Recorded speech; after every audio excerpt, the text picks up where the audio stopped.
Valley City Council. Would you please join me in the Pledge of Allegiance?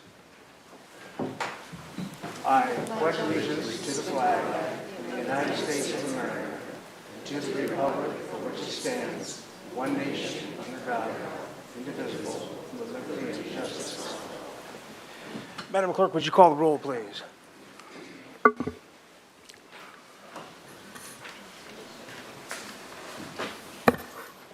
Yes, Councilmember Harmon.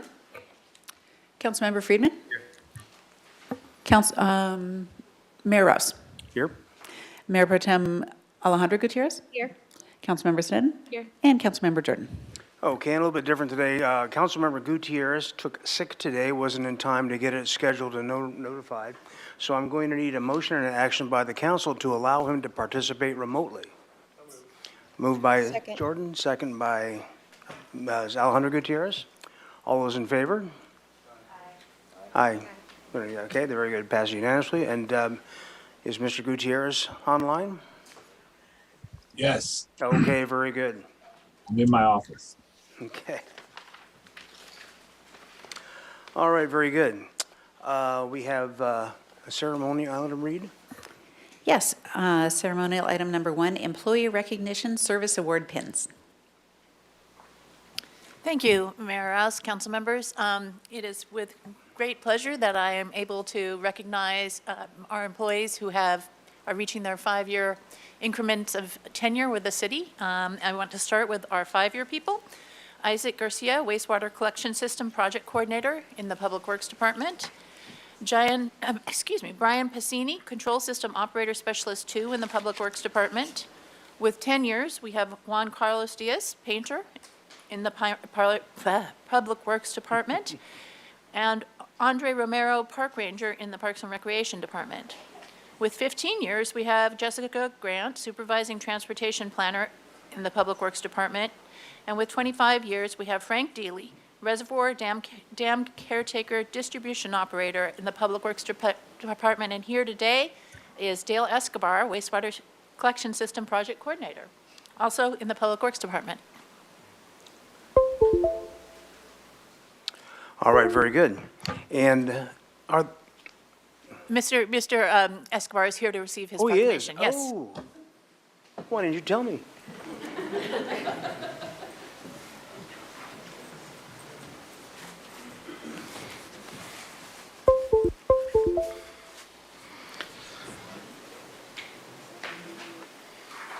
Congratulations. Thank you, sir. Mayor.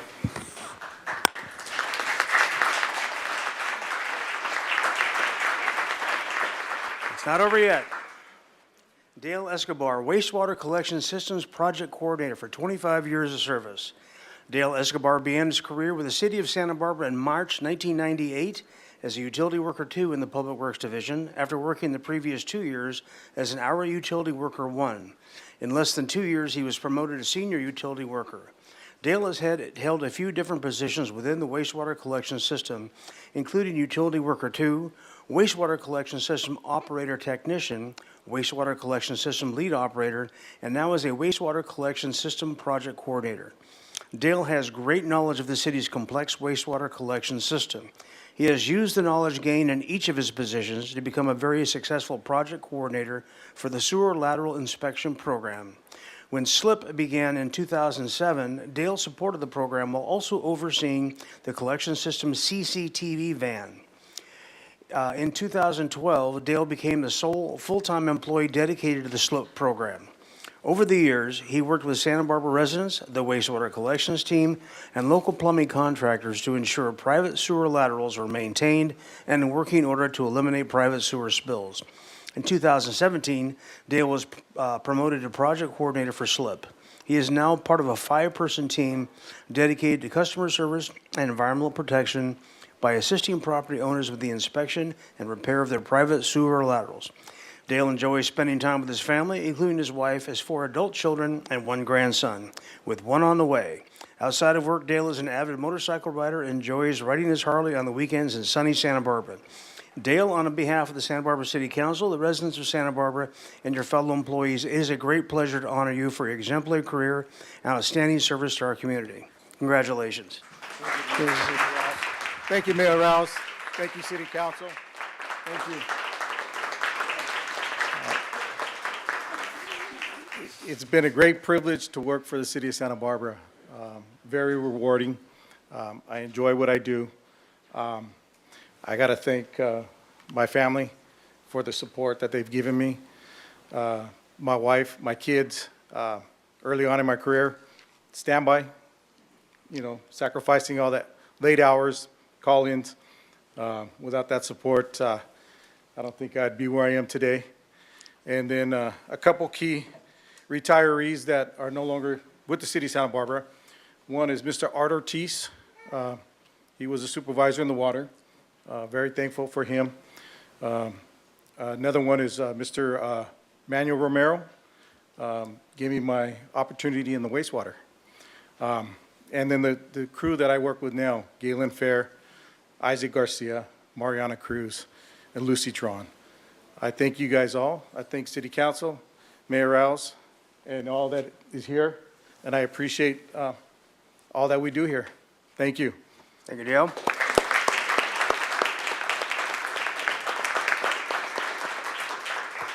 Okay, Ms. Bjork, are there any changes to the agenda?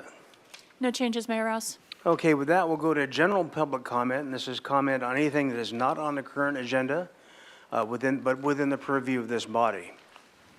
It's 3 minutes at the lectern. So we will start out with Amy Von Protz. Amy Von Protz.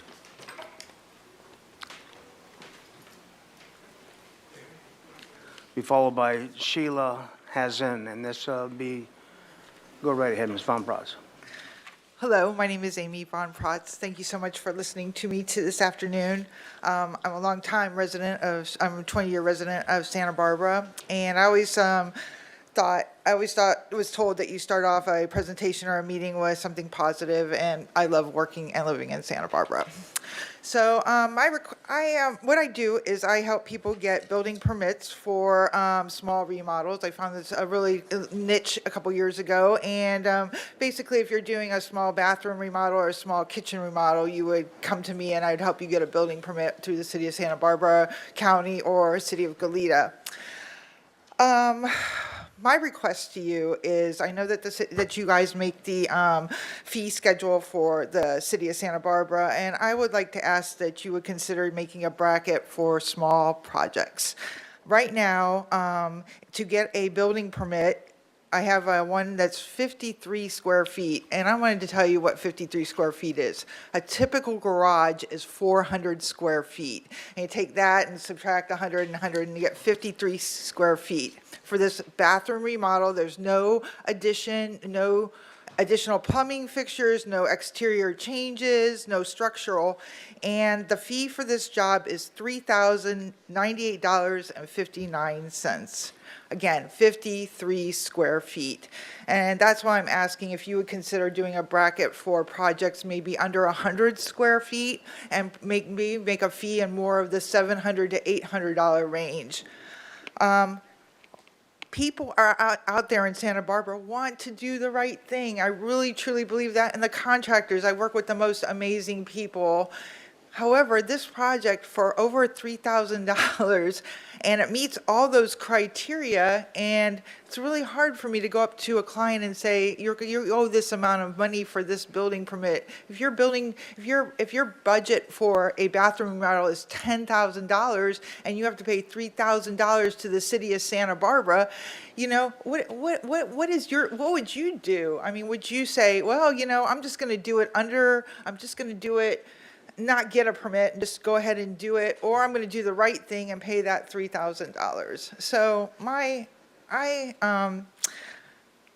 I really would ask that you would just give the city a small project bracket with the smaller amount of fees and be reasonable. I'm not asking you to say no fees. I'm just asking to give these people a break. They're trying to do the right things. The contractors are trying to do the right things. I'm trying to do the right things and encourage people to get building permits, but it's really hard for me when I give them that kind of number. So, in conclusion, I would just again ask you, if you decided to do a remodel on your house, and you said, I have $10,000 I think I and. need you to, Okay, right. So I would just ask you, what would you do? Would you do the right thing, or would you just do it under the table? thank you. Thank you so much. okay, Shayla Hazen, followed by Kenny Chisholm. Hi, my name's Chella Hazen, and I have grown up here in Santa Barbara. I also work locally here in Santa Barbara. I work at Trader Joe's with Eric. And I was evicted when I was 8 months pregnant due to a renovation that they wanted to do in our apartment building. And it was probably like one of the most stressful things I had to experience in the last couple years. It was really not ideal timing by any means. And yes, while the legalities in place that helped us by getting a payout to move, it wasn't this. It's not for peace of mind. Like, it's so stressful to have to move in general, let alone when you're expecting. And I think that shouldn't be allowed. Like, it should be illegal. Especially, I felt like it was illegal because of how pregnant I was. It felt so wrong. And my husband works locally as well. We both work in the city of Santa Barbara. And we had to move out to Goleta because that's the only place we could find some place to afford. And, rent in and of itself is just like ridiculous these days. And we're at a point in our lives where we make too much to get the aid and assistance that would really benefit us, especially now that we have a child. And we don't make little enough for that help. So I definitely want to say put an end to the rent evictions for one, because we all know what they're for. They're for just hiking up rent and making it even more impossible to live here. And, hopefully creating more affordable housing, because the people that grew up here can't even live here anymore. And the people that work here can't even live here anymore. And I just don't think that's right. So. All right, thank you. And I just want to announce that we have adequate speakers to cover our period along with our online speakers. So whoever else would like to submit a speaker slip will be heard after the general meeting is over. So we've taken all the slips for before the meeting for this time that we built. So Kenny Chisholm, followed by Gwendolyn Castro.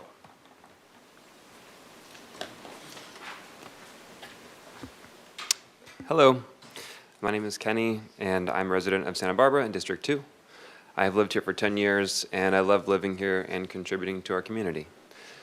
Last night, I was sharing with a friend how, despite my cum laude degree from Westmont College and my willingness to work 50-plus hours a week, which is what I do every week, there's absolutely no path to home ownership for me in Santa Barbara.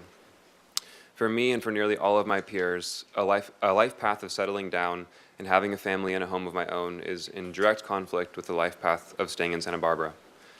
So it feels like for most of my friends, it's not a matter of if they plan to leave Santa Barbara, but when. And that makes social connections very tenuous, as though their days are numbered from the moment they begin. Since I've never been able to consider a path to homeownership, rentals have always been my option. So I've been in the rental market often myself, and all of my friends are in the rental market as well. And I can say that the rent eviction process does affect everyone. This past fall, I had a roommate move out of my house due to high living costs in Santa Barbara, and that put my housing in jeopardy because we needed a full house to be able to afford rent. The window of opportunity is already incredibly small in terms of how long a rental will be on the market, and then there's a short window of finding people who are in that very moment looking for a new housing situation so that you can go in together on a rental. For me, that process was exacerbated this fall by the threat of rent eviction. I had a friend who had a spot open up in her house at just the moment that I needed a spot, but it didn't work out, primarily because that rental property was going to be changing ownership, and there was a looming threat of rent eviction for the property, which I can say was absurd because it was one of the nicest rentals I'd seen in town. Not only was I unable to make that housing option work, but sure enough, 2 months later, my friend was put through the rent eviction process without clear evidence of what so urgently required renovation, and she was given new lease terms with 30% higher rent, which she couldn't meet. So she was put back out into the housing market looking for new leases whose rates were all at least 20% higher than what she had in her previous lease. After taking incredible care of this property, she lost her home simply because of a change in property management from what seemed to be a kind individual rental owner to a property management company who couldn't have cared less about my friend's displacement and went through the renovation loophole to boost rent beyond what would otherwise be legal. This renovation loophole makes it way too easy for property managers to threaten housing security, plus it actually discourages tenants from requesting repairs lest they get renovated. Please put through policy that will close this loophole so that we responsible tenants can have stronger housing security and maintain the lives that we love in Santa Barbara. Thank you. Thank you. Gwendolyn Castro to be followed by Christian Leon. Leon. Hello, good afternoon. My name is Gwendolyn Castro. I am a resident here of Santa Barbara, and I've lived here for the last 29 years. And I'm actually currently going through a renovation myself. They've been doing anything possible to try to get us out. I've lived there for 6 years. I was fortunate enough to find a 2-bedroom apartment with some roommates, but at this point, they haven't renewed our lease or anything. Everyone has been kicked out or bought out. There was a tenant there. She was an older retired lady, lived there for 25, 29 years. She had to move out and find a place with her sister. I had another gentleman living in the same apartment complex who lived there for about 25 years and also had to move out due to the spike in rent. And now the people that all live there are new tenants, 2 to 3 families in each apartment. They're paying about $3,000 for a 1-bedroom, $4,900 for a 2-bedroom, and it's just making it impossible for us to live here. And due to that, I'm probably going to have to move out of town while still trying to work in Santa Barbara, but living in Lompoc and having to make that drive every day is not the most ideal thing. So I just want to say that you guys should probably look into that and try to help the people that have lived here their whole lives, or trying to make a life, as Kenny was saying, actually possible. So, yeah, thank you. Thank you. Okay, Christian Leon, followed by Wendy Santa Maria.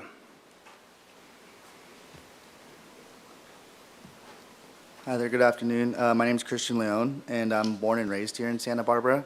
Definitely love the community, work out here, hospitality industry, and currently as well going through the same thing with the renovictions, and it's definitely been tough trying to deal with the process of if we're going to move out, are we going to get offered a new lease, and just the way they've been kind of handling everything has just been kind of pretty difficult, and seeing some of the tenants that we made relationships with just kind of get scared on out. I'm afraid that, you know, we're not going to get the same contract as before, rent being spiked up 2 to 3 times more than usual. And then just even looking at the housing market, apartments and everything, it's just really difficult. Just even a studio loan going for over $2,000. From when I remember, it used to be just a little over $1,000. So it's kind of tough, and it'd be nice to kind of get a little stop in this renovictions, just to make it a little bit more possible for people that have been tenants here for such a long time, residents, you know, to live in the community that they enjoy to live in, instead of having to travel to Oxnard, Lompoc, Santa Maria, and spending that money on gas and traveling back and forth just to try to afford a cost of living. So if there was anything that can be done to stop the rent evictions, that would definitely be a great thing, I feel like. So we appreciate that. Thank you. Thank you. Wendy Santa Maria, followed by Stanley Tankoff.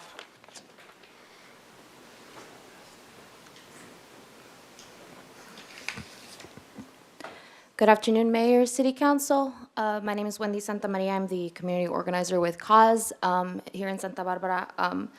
And I want to take this time to talk a little bit about, you know, in detail renovictions and the impacts we're seeing in the community. You know, renovictions are erasing the remains of affordable housing that we have left in the city. We're seeing tenants living in deplorable conditions who are either ignored when they make a request for repair, or the landlord waits until it's to the point where, you know, everybody needs to be evicted to renovate. But most of the time, these renoviction cases we're seeing, is it even for a substantial repair? Oftentimes, there's not even a permit pulled. They are often bluffs to be able to hike up rents, and it's unsustainable. And to be completely honest with you all now, I'm going through the same thing too.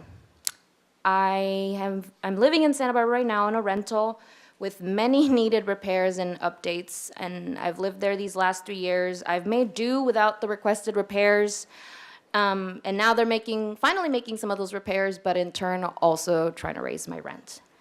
And I can't afford it anymore. I can't afford to live here, and I work at a nonprofit. I mean, can you think of the service workers? Like, my situation is not even that bad. Like, I'm under a lot of stress with my housing situation, but it's nothing compared to the people that I work with day in and day out.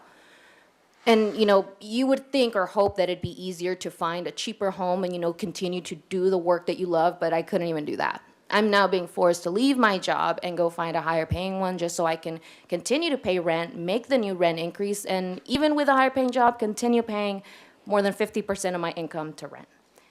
And it's something that I've been advocating for years now to do something about this housing crisis, because I am seeing firsthand these families that are getting pushed, harassed, everything under the sun. And now it's happening to me too.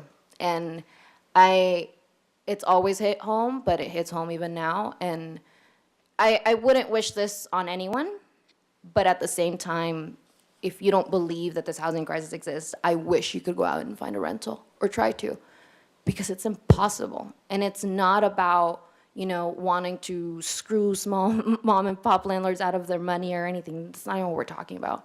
We're just talking about people having the right to live, the right to a basic necessity, and no longer, food, water, shelter. Those are your basics, and it's high time that we stop, doing those for profit. People need those to live, and you're gonna need these people here alive and healthy and well if you want them to continue serving and making the city what it is. So, please help them. Thank you. Thank you. Stanley Tankoff, followed by Nadia Abu Shaab, I think.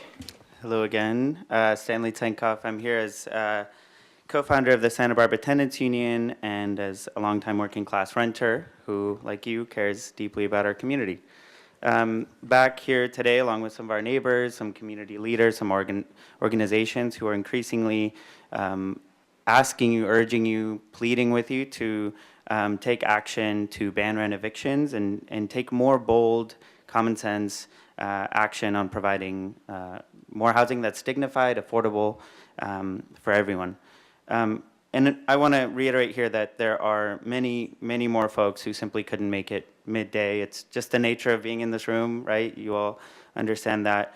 But we're raising the alarm because we're seeing this across the board. We have weekly tenant help desk meetings over Zoom where we hear between 6 and 13 different cases, most dealing with evictions, folks who have gotten that notice on their door, and the vast majority of them are dealing with rent evictions. So to reiterate, a rent eviction combines renovation and eviction. It's a term that refers to the process of flipping whole apartment buildings.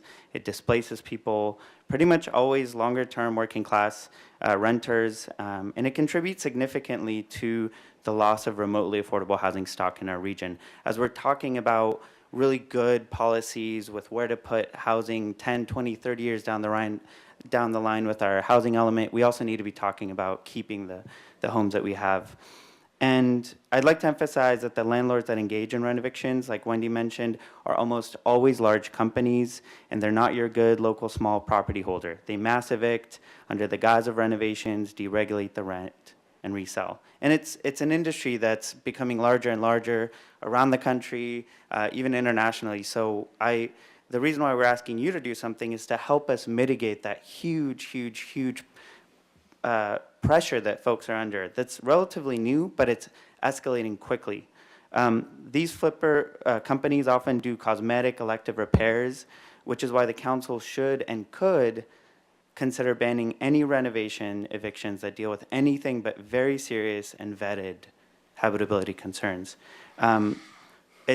All of this is causing mass displacement, and it's entirely undermining your and our hard work to build housing that's truly affordable for most. We need to put a stop to this harmful practice. These harmful property owners, they're enabled by property management, and they're pushing people out when they just want to circumvent the state's 10% annual cap on rent increases. It's not about habitability. It's not about a fair rate of return. It's not about reasonable cost of doing business. It's actually about really unfettered profit seeking, and you all can do something about it. Thank you. Thank you. Nadia Abu Shaab? Sorry about that. Hello, Mayor and City Council members. My name is Nadia Abu Shaab. I'm speaking on behalf of myself as a renter and a member of the Santa Barbara Tenants Union.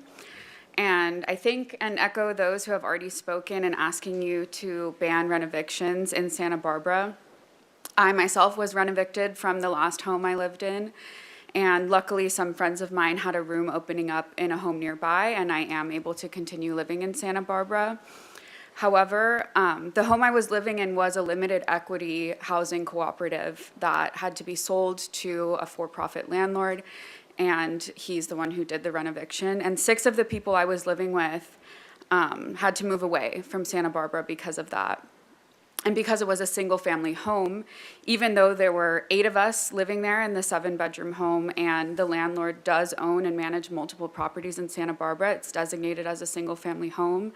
So none of us were even eligible for any relocation assistance. One of my housemates was a firefighter, one was a graduate student at UCSB, one was an environmental consultant, and one was working as an engineer at FLIR, and none of them were able to find anywhere else to live in Santa Barbara, and they all ended up leaving the area. I recently went back to that old home, and I saw that they did not do any substantial renovations. They painted the walls, they redid the landscaping, and that was basically it. And now the home is being rented out to international SBCC college students, and they're paying at least 50% more than we were paying. My housemates and I in my new home are stressed every day that this new landlord is going to decide to do renovations at the end of our lease, and we'll all have to find a new place to live. If that does happen, I will very likely have to move out of Santa Barbara for good. And this is the #1 way we're seeing people being displaced, as Stanley was saying. And we're asking you as a city council to please do something to address the issue. Thank you. Thank you. Luala Cabrera?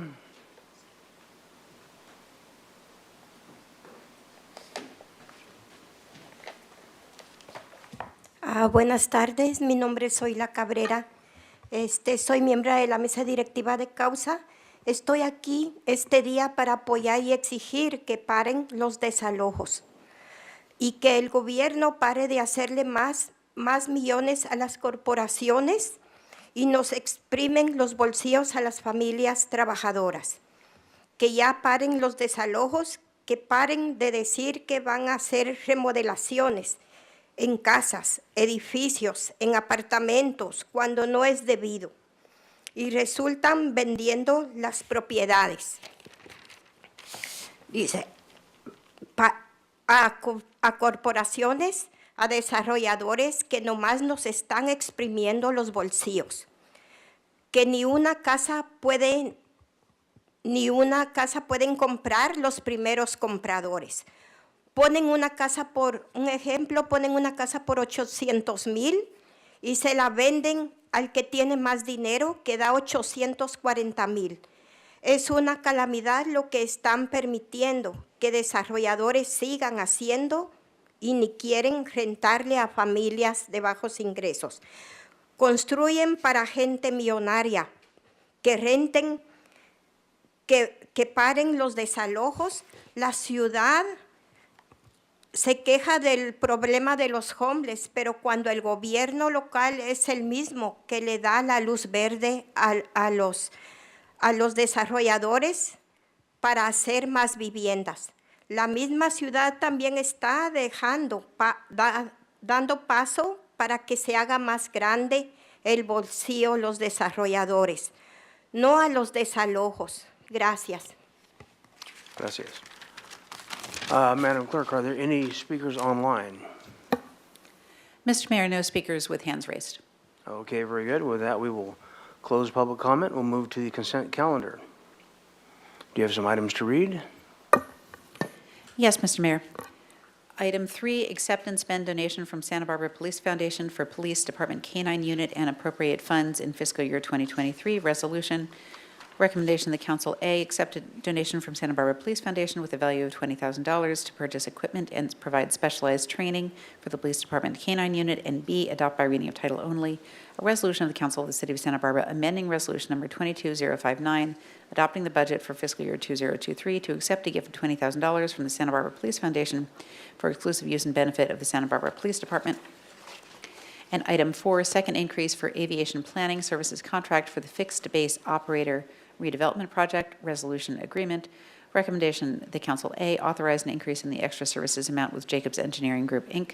for aviation planning services for fixed base operator redevelopment project contract number 26343 in the amount of $49,270 for a total project expenditure authority of $334,896. And B, adopt by reading of title only a resolution of the Council of the City of Santa Barbara amending Resolution Number 22059, adopting the budget for fiscal year 2023 to appropriate funds for increase in aviation planning services for the fixed base operator redevelopment project. All right, very good. Are there any items that need to be pulled by any council members? Are there any public speakers on the consent? No online public speakers. Okay, very good. I will entertain a motion on the consent. So move. Moved by Friedman. Second. Second by one of you guys, by Sneddon. Okay. You can go to the vote, please. Okay, this is a motion for the entirety of the consent calendar, motion by Councilmember Friedman, seconded by Councilmember Sneddon. Madam Clerk, you need to ask Mr. Gutierrez. Mr. Gutierrez to. And I will ask for Mr. Gutierrez. One moment, let me get set up here. Okay. Mr. Gutierrez, what's your vote? Yes. Very good.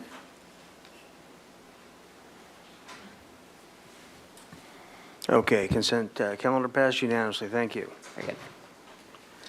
All right. We'll move on to our next item. If you would read that, please, Madam Clerk. Certainly, that is item 8, ordinance discussion draft to create the Housing Opportunities, Preservation, and Equity Hope Fund pursuant to Charter Section 1215.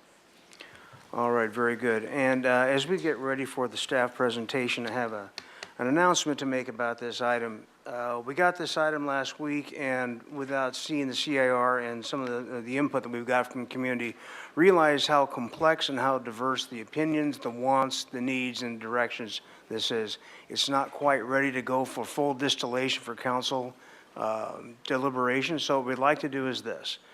Do the staff presentation, have the public speakers come forward, particularly all those of you that submitted voluminous letters on this, and then we'll entertain a motion for us to forward this to ordinance so they can distill this further for discussion that would be fruitful here. Otherwise, our fear is that we would have a very long, very circular discussion and end up going to ordinance anyway, because there just are way too many options to be considered at one time on the dais. So I'm hoping that a more nimble group can distill this down further before it comes up to full council.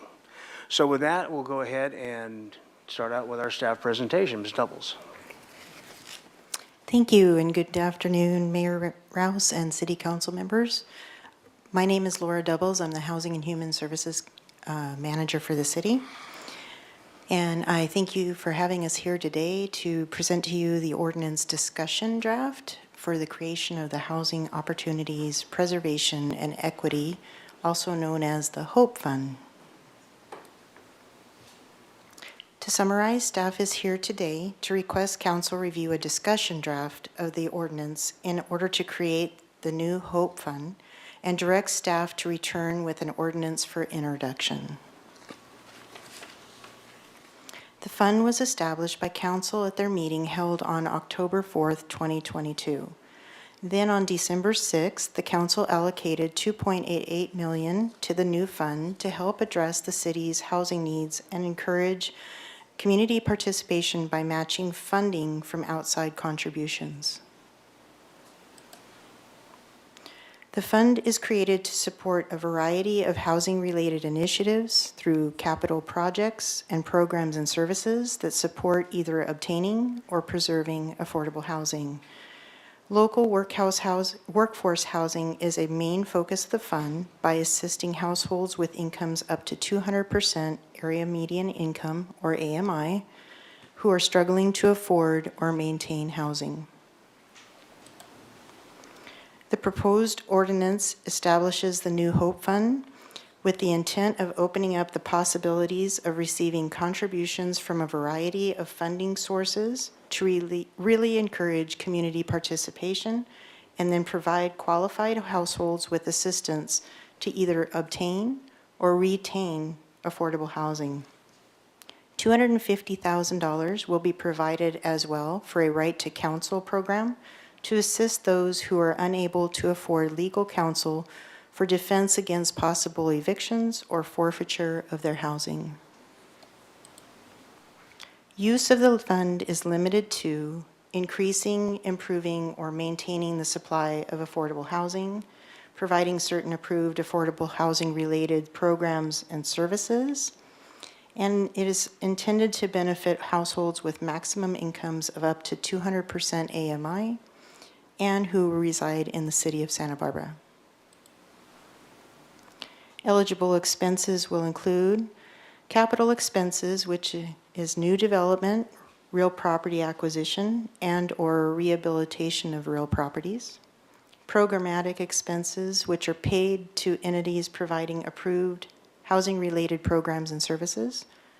A right to counsel, which is provided to legal aid agencies for tenants' defense in issues resulting in eviction or forfeiture of housing, and up to 10% annually for staff time to charge for administrative expenses.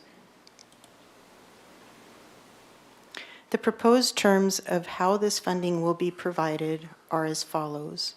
For capital expenses, it's provided by low-interest amortized loan in order to recycle the funding back into the fund. Programmatic expenses, which will be provided by grants, right to counsel also provided by grants, and administrative expenses provided as charges to the fund for the staff time to administer the fund.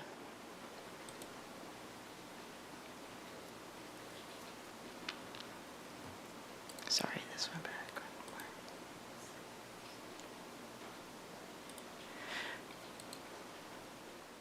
Policies and procedures for the details on the operational processes of the fund will be included in the Affordable Housing Policy and Procedures Manual and will be brought forward to Council for approval prior to final implementation of the fund.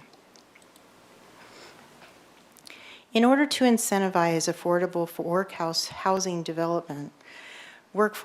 development, which is for households with moderate or upper to upper middle incomes between 120 to 200% AMI, staff is proposing reducing the standard of affordability period required for the city to what you see here in this table. Based on how much subsidy is provided per unit from the fund, the amount of required years is listed. These affordability periods are referenced from HUD's Home Investment Partnerships program, which sets these periods for home-funded projects. This method provides a good mechanism to incentivize housing production in order to achieve a healthy housing ecosystem with a range of different types of affordable housing levels. By allowing shorter affordability periods in order to help make projects financially feasible to build, and by being able to recycle funding quicker into building other affordable housing units. This will incentivize more affordable housing development. It will also allow needed capital to be built into projects later on to ensure maintenance is performed and infrastructure is sustained as the project ages. The other benefit of this method is to encourage developers to use lower amounts of the fund for assistance, such as filling in remaining gaps instead of financing the full project, which will allow the fund to possibly assist more development of affordable units. The need for more affordable housing is critical, and coming up with the needed funding is imperative. The city recognizes that community participation and contributions are key in helping to provide the large amount of much-needed funding to address the current housing crisis. To encourage partnering with the community, On this quest, the city will prioritize requests to match private contributions, and if approved, matching funds, which would be according to funding availability, will be given directly to the project, program, or approved service provider. No city funding will be given to an individual. And in summary, Council has directed the establishment of the Hope Fund to address the city's current housing crisis. The intent of the fund is to provide flexibility to achieve more affordable housing and housing-related initiatives. The assistance is intended to provide a more flexible source of funding for housing opportunities to households with a range of incomes up to 200% AMI that need different levels of affordable housing. In doing so, the most vulnerable, lowest income households will be eligible, but this fund will also assist the city's labor force as well, who earn modest incomes that are still below affording the high market rate levels of Santa Barbara.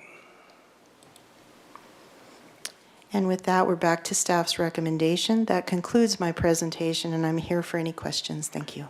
Okay, very good. And once again, the theme for today is we consider the speakers, the public speakers, to be almost part of the staff presentation. Because of the variety of opinions, how completely complex this is, and there's some very differing opinions. We'd like to take that in first. Normally, we'd have council questions at this point. I'm going to ask the indulgence of my colleagues to go ahead and bring our public speakers forward at this time. So I'd like to start out with Jan Hubble, followed by Skip Szymanski. I can never say Skip's name. It says Mansky. There it is.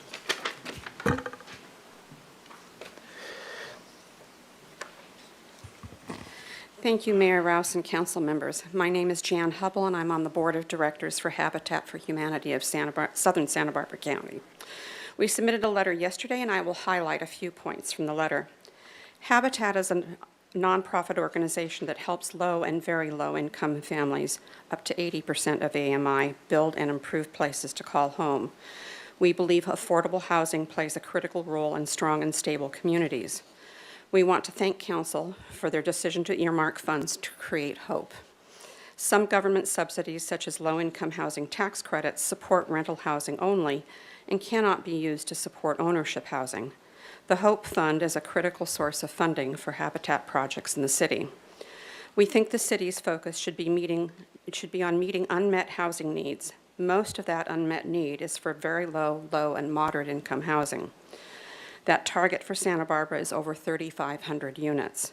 Policies and incentives developed by the city and the state, such as average unit density and other programs, have been successful in developing above moderate income housing, while we have fallen far behind producing affordable housing. With this in mind, we have the following concerns.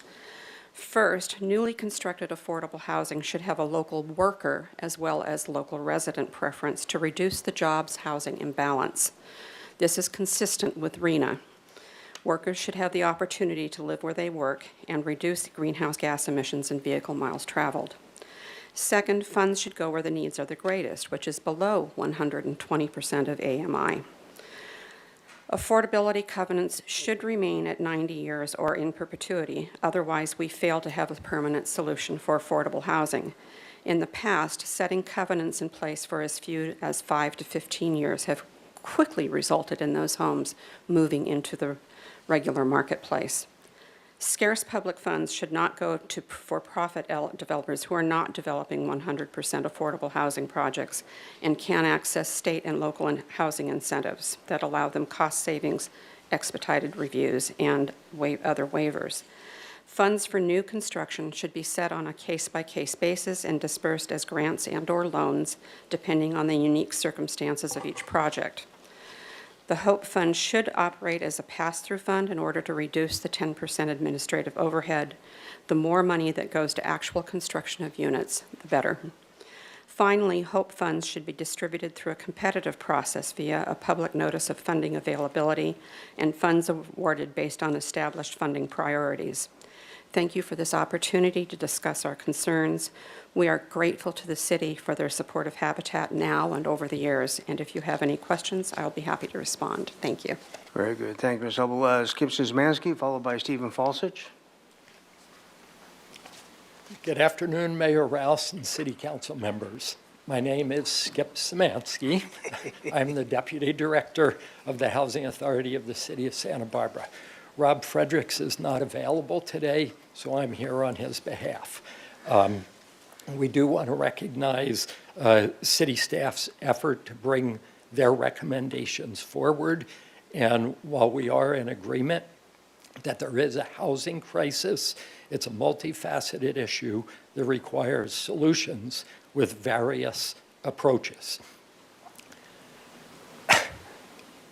So I do have a prepared statement, but City Council's position throws a wrench in that. We had hoped to have a debate, a discussion. The Housing Authority is an operating arm of the city. We provide you the affordable housing, the rental housing. We consider it extremely successful. We like to say we know what we do, and we do more than just housing. We do provide services. We didn't ask the people to be here today that spoke earlier for general comment, but those are the people that we want to be housing. We can be providing the housing for the workforce. We can be providing housing for people in need that have been in Santa Barbara. We know those preferences work. We do not agree with the staff recommendation. We had looked at it. We had anticipated we can make some alterations.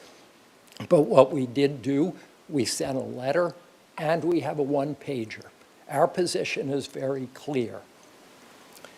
If you are trying to do be all things to all people, that doesn't work. You already have those programs, and you have money for those programs through CDBG and through HOME. This is an opportunity to actually build and purchase affordable housing. Today, I have a deal that we can go out and replicate El Carrillo, 60 units. We can do it for people coming out of homelessness and downtown workers. It's a perfect tax credit project. We don't have the funding. If the city had this money available today, I could do a deal and I could be bringing that project to you. We think that is what this program needs to be. Thank you. And Mr. Szymanski, just, is your prepared statement the same one that Mr. Fredericks has sent us? No. Okay, well, you can certainly, that's kind of the part of the thing, so you can certainly submit it later on to us written-wise. Will do. Ms. Sten's got a question for you. Thank you, Mayor Rouse. Thank you, Mr. Szymanski. I just have a question about duplication of services. So some of the services that are proposed in here, and this is just to help inform us for when it does go to ordinance. I have two questions for you. But one is, what are some of those programs or services that the Housing Authority is already providing that would be a duplication in this proposal? Renter assist, or deposits, having down payment for rent. We have the landlord program that helps bring in landlords. We have resident services, so if people are in need of services, a lot of the duplication that we were seeing are programs that are provided by other nonprofits that they're already there. They're already being provided. And then administrative costs are already then being provided also. Correct. For those programs. We don't see any reason for this program to have any significant administrative cost. It's basically a straight-through pass-through of funds for acquisition and land purchases. And then can I ask you, what is a significant enough amount for gap funding? Is this in that range? Yes. Okay. And then are you amenable to working with staff before it comes to ordinance to have more of a conversation? We would be extremely concerned if we were not. Thank you very much. Okay, Mr. Friedman. Just a question, you mentioned that you have a project, but you need funding, and that I assume that if you don't get it, the project goes away. Correct. Opportunity, and has that been shared with our city staff so that perhaps there might be a way that we could help with that outside of the Hope Fund? We have conversations with city staff, and we're pretty much informed as to how much they have and what's available. And I believe currently there was around $1 million. That won't get us over the hump on this particular project. All right, I'd just be interested in this interim period, Ms. Bjork, that until we actually get the Hope Fund, because it will take some time to go to ordinance, and perhaps finance will get there at the end of this, that if there are these opportunities, and say we have $1 million now, but the difference is 1.2 or 1.5, that we would lose a project over $250,000 or $5. I don't know what the number is. That if there is this opportunity, that there is a way to vet it, and then if in the judgment of the staff and the housing authority or another partner that happens, that there would be a way to come to council to make a one-time allocation to a project. Because so is that a possibility, that there could be ways until we get the Hope Fund up and going that we don't lose projects like this in this interim period? Mayor Rouse, Councilmember Friedman, if you're asking from already appropriated or already received monies within our restricted funds, it kind of depends. One of the challenges we have, and one of the things that we hope to address with this new fund, is that a lot of those are written pretty narrowly as to what the money can be used for. So, but certainly we're in close communication with the Housing Authority frequently, and when they have an ask, we certainly try to see if we have a pocket of money that can approach that, and they do keep us very well informed of their needs. I would say if there isn't the ability to get that through those funds because they are restricted, which is why the Hope Fund would change some of that, because we'd have that. But if there are unrestricted funds, that the council would need to make that policy determination. I would just be open to it if it comes in that we would lose a property, but if we would have just spent a few $100,000 more, that we would have it in perpetuity. So just taking into consideration, I can talk with you more offline about what I'm thinking, but I just, I don't want to lose a property for just a little bit now in the long term, so thank you. Thank you. Thank you, Mr. Sim. So you can see where we're at and why we're doing what we're doing today, because this is something we can go down the rabbit hole very quickly on. We've been given Moby Dick and asked to write a one-page synopsis, and so it's important that we get speakers like Mr. Falsich and Mr. Szymanski in so we get some expertise, League of Women Voters. These are the various opinions that are going to build what goes to ordinance, and have them distill that down for the rest of council. So have at us, Mr. Falsich. You're next. Followed by Pat Wheatley, please. Thank you. Good afternoon, Mayor Rouse and City Council members, including Mr. Gutierrez. My name is Stephen Falstish, and I worked for the city's affordable housing programs for 27 years, so I'm here for my service pin, please. And actually, Jan Hubble was a longtime planning department employee as well, so we bring a certain amount of institutional memory, you could say, and also, so I worked for 27 years before retiring in 2011, and in 2019, I was happy to be appointed to the City Housing Authority Board of Commissioners by council, so I'm serving on that board. My hope is that you keep the new Affordable Housing Fund as simple as possible, much more simple than your staff recommendation. Just use the funds as we successfully used the city's RDA funds, the city's redevelopment agency housing set-aside. We used that successfully for decades, and we're saying that that was a simple, straightforward way to approach affordable housing funding, and we recommend a similar approach. RDA funding was limited to capital A affordable housing for low and moderate income households. It was kept affordable with 90-year affordability covenants. This is what the city did for decades before we unfortunately lost the RDA funding. Financing was structured as residual receipts loans rather than grants or rather than fully amortized funding, as is mentioned in your staff report. This residual receipts enables the project to repay the funds only as they're able to, and often in later years the project is able to come with some financing, and that goes to more affordable housing. Another point is that housing for low and moderate income persons up to 160% of area median income is workforce housing. I'll bet of all of the wonderful speakers you had that are telling their true stories about the stresses of living in Santa Barbara and the current housing crisis, I'll bet they would be eligible for housing, capital A, affordable housing, rental housing.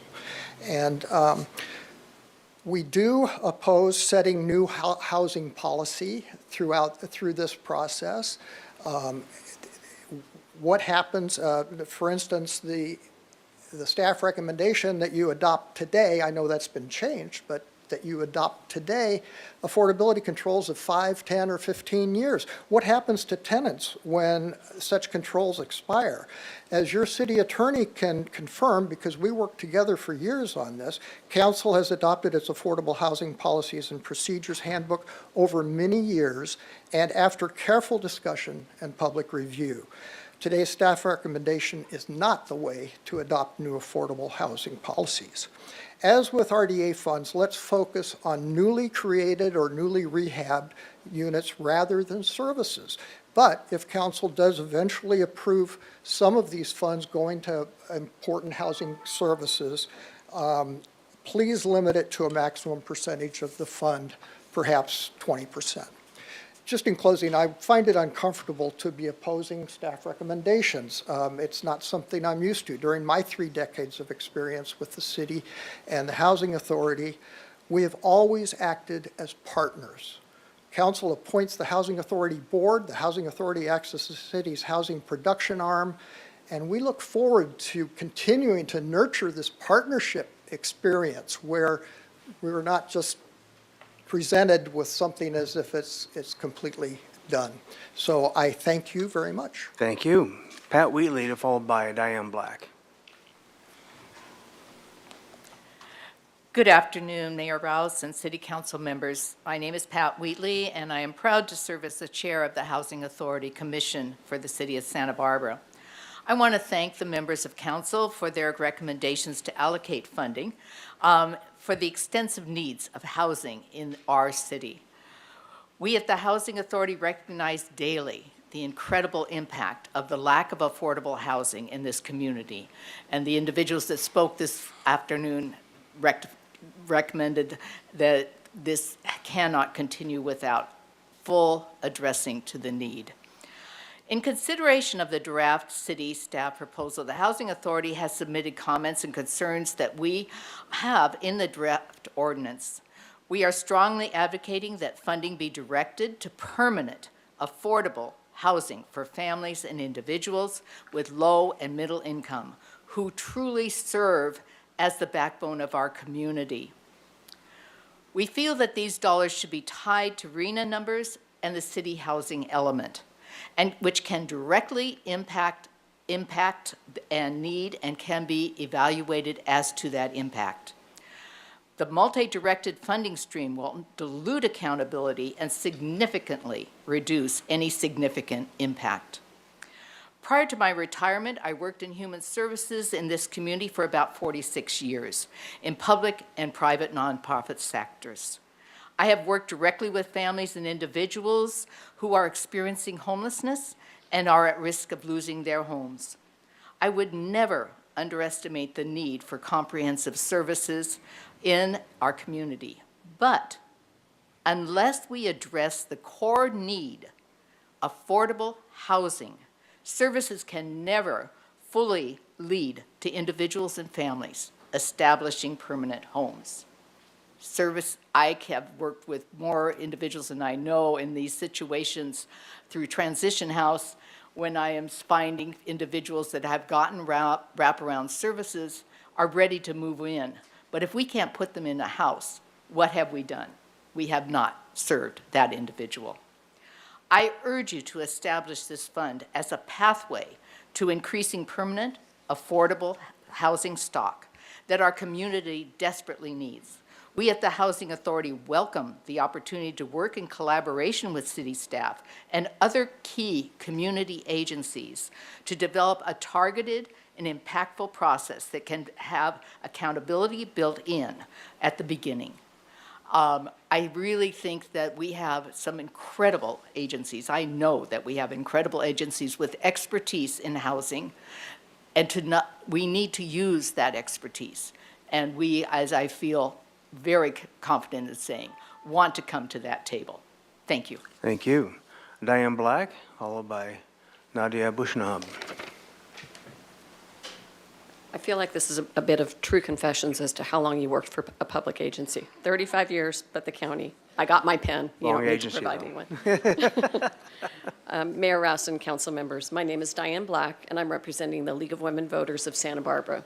We've been looking forward to providing input on this program since the City Council set aside the funds for it. Consistent with our previous letter of support for the funds, we have two areas of concern with the draft HOPE program. Including, one, the criteria for projects that are eligible for use of funds, and two, the way the funds are proposed to be distributed. That's basically the whole program, in case you didn't catch that. With respect to eligibility and use of funds, we urge that the funds be focused on creating 100% income-restricted, very low to moderate income housing through new projects developed by nonprofit housing developers and the Housing Authority. The need is historically high at this level. The city has performed well in encouraging housing development at the above moderate income levels and above, but according to the data, that has significantly underperformed at the very low to moderate income level.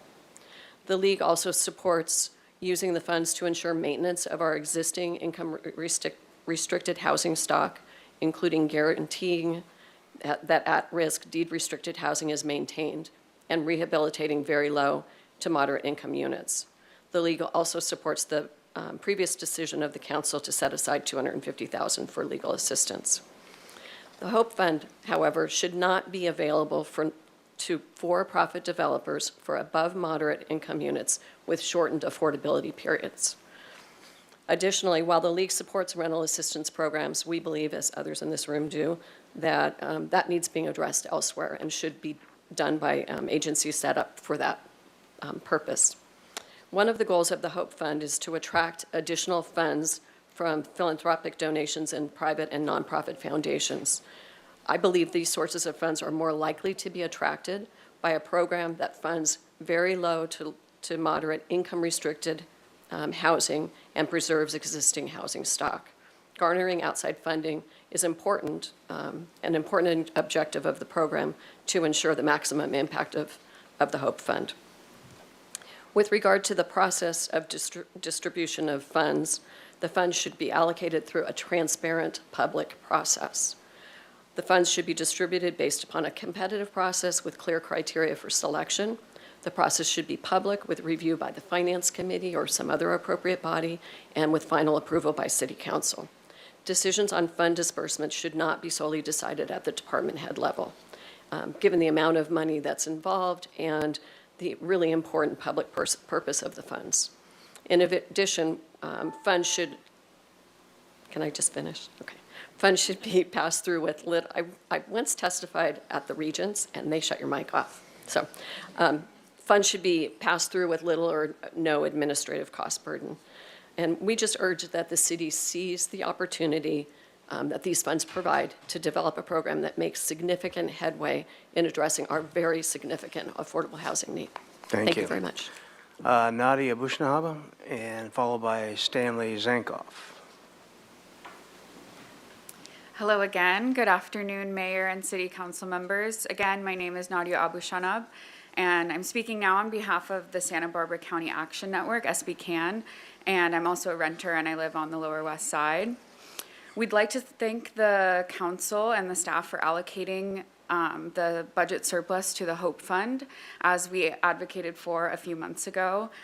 However, we share the concerns that have been raised, and we have concerns about the proposed uses suggested by the staff. And we share especially the concerns outlined in the Housing Authority letter that was submitted by Rob Fredericks. SBCAN and others were under the impression that these funds would be used solely or mostly for the development of deed-restricted affordable housing in accordance with Goal 8 of your new housing element update, as well as the Right to Counsel pilot program. And we believe these should be the primary and perhaps only uses of these funds. We do not think the funds should be available to for-profit developers unless they do decide to keep the units deed-restricted affordable for 90 years. And we don't agree with the proposal to reduce the 90-year affordability period for moderate and above moderate units. And we agree with the Housing Authority and others that 200% AMI projects are really not affordable and should not be eligible for this funding. And while I appreciate the inclusion of funding for direct services, I agree with what others have said already.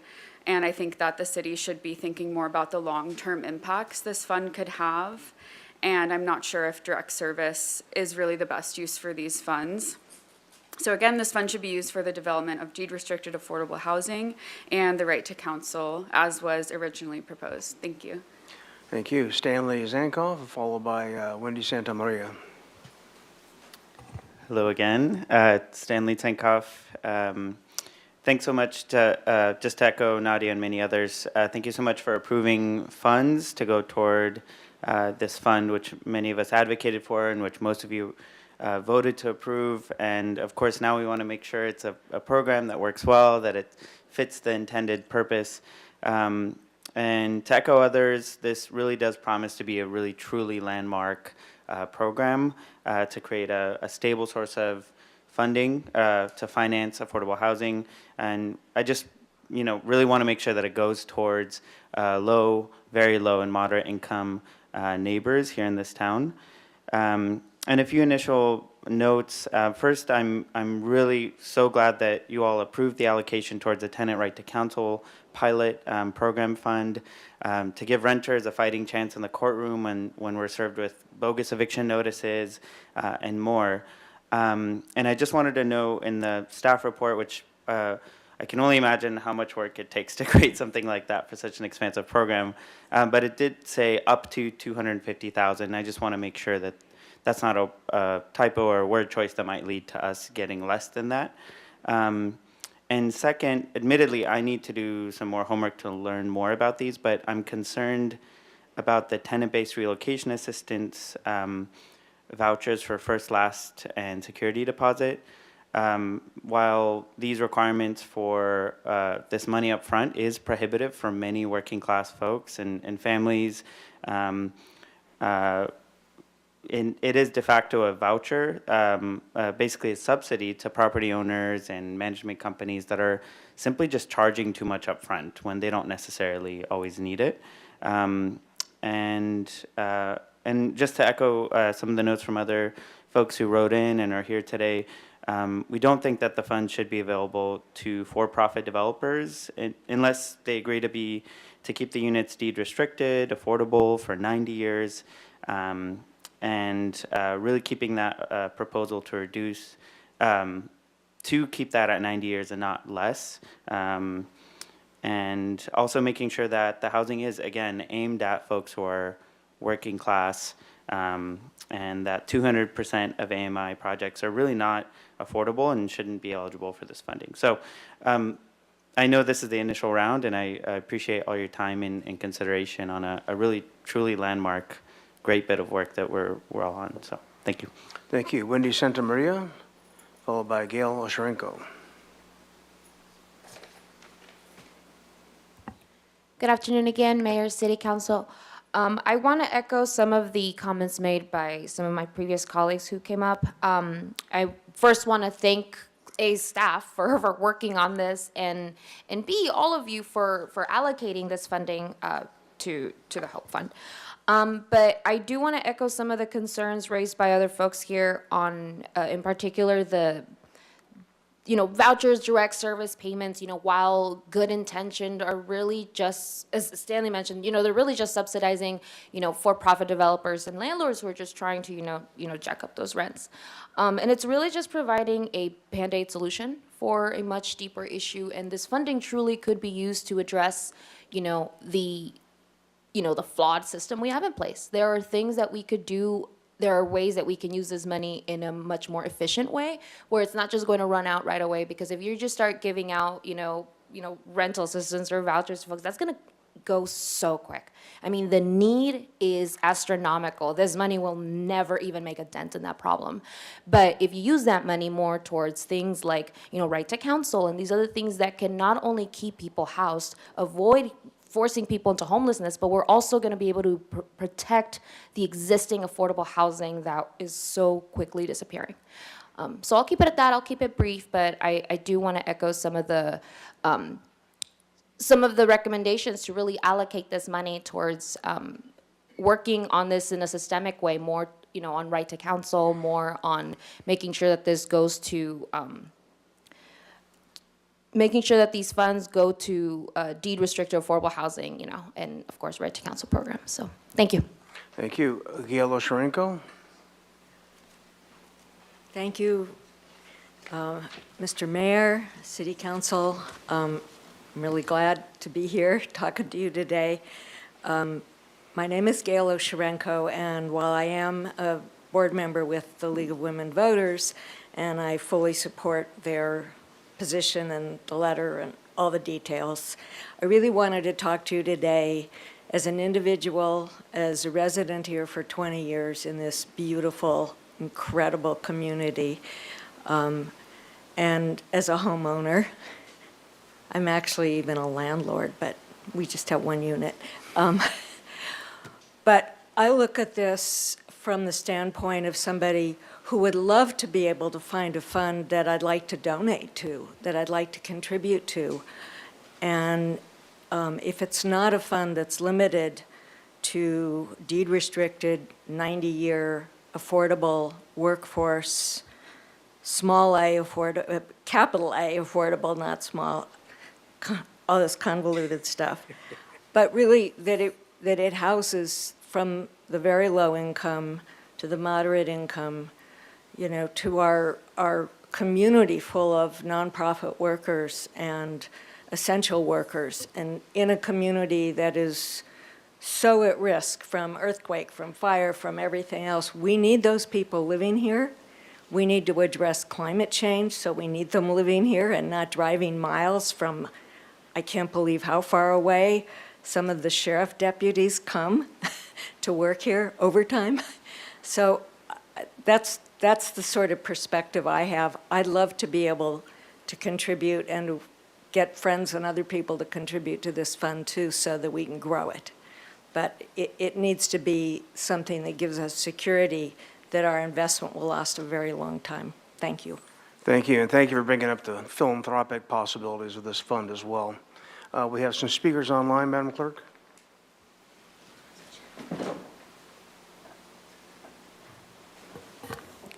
We have 3 public speakers on this item. We have Sheila Lodge, Joyce Adrianson, and Hilda Maldonado. Sheila Lodge, you may unmute yourself and go ahead. Thank you. Good afternoon, Mayor Rouse and council members. I'm Sheila Lodge. I had the opportunity to read the letter the Housing Authority sent to the City Council earlier, and I strongly support their recommendations on the use of HOPE funds. For years, the council has sought a replacement source for the redevelopment agency's permanently affordable housing funds, which so successfully generated that housing in the past. Those funds were used to build that housing, and that's what HOPE funds should be used for. When funds go to the creation of housing units with a minimum of 90-year life, the City Council is making a long-term investment, an investment that will serve many households for decades. HOPE funds that go to help just one household for a purpose other than creating housing units will temporarily help that household. That money will then be gone. With long-term investment in actual housing units, the city has a capital investment that is permanent. Investment in the form of loans generates more funds for building permanently affordable housing through repayments on the loans. Those repayments on previously made redevelopment agency loans help fund or provide a source for some of the projects the city council has helped fund and would be increased. If a rollover provision is included for the end of the 90-year period, these assets would serve even longer for more households in the future. The city's condominium ordinance includes a 15% inclusionary provision. When one of the inclusionary units is sold, the affordability restrictions roll over for the new owner, and the 90-year period begins again. Something similar could be applied in this case. I urge you to accept the Housing Authority's recommendations on the HOPE program and the many speakers that you've heard already. Please do not spend those funds on administrative costs, on services that are already available through other agencies, and on temporary fixes for a few. Please use HOPE funds to serve the greatest need, permanently affordable, on-the-ground, actual housing units. Thank you. Thank you. Next speaker, please.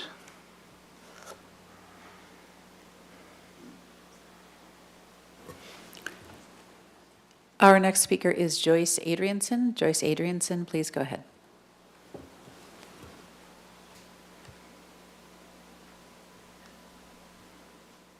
Hello, good afternoon.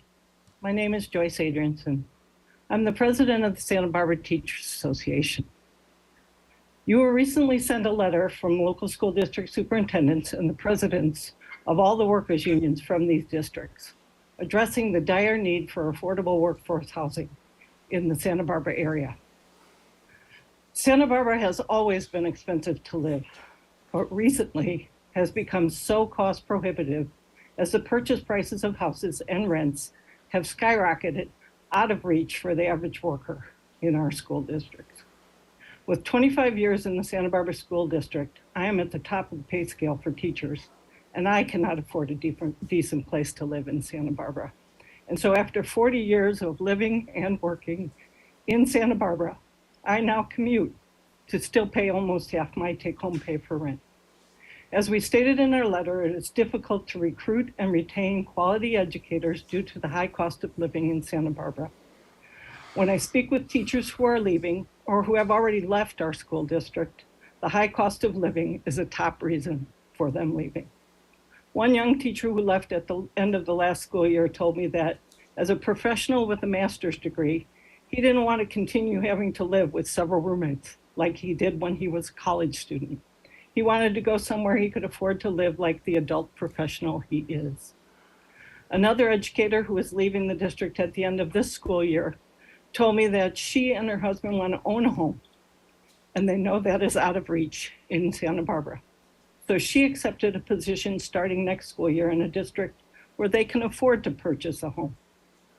The children of Santa Barbara deserve quality educators who can afford to live in the Santa Barbara area where they work and not add hours to their day commuting.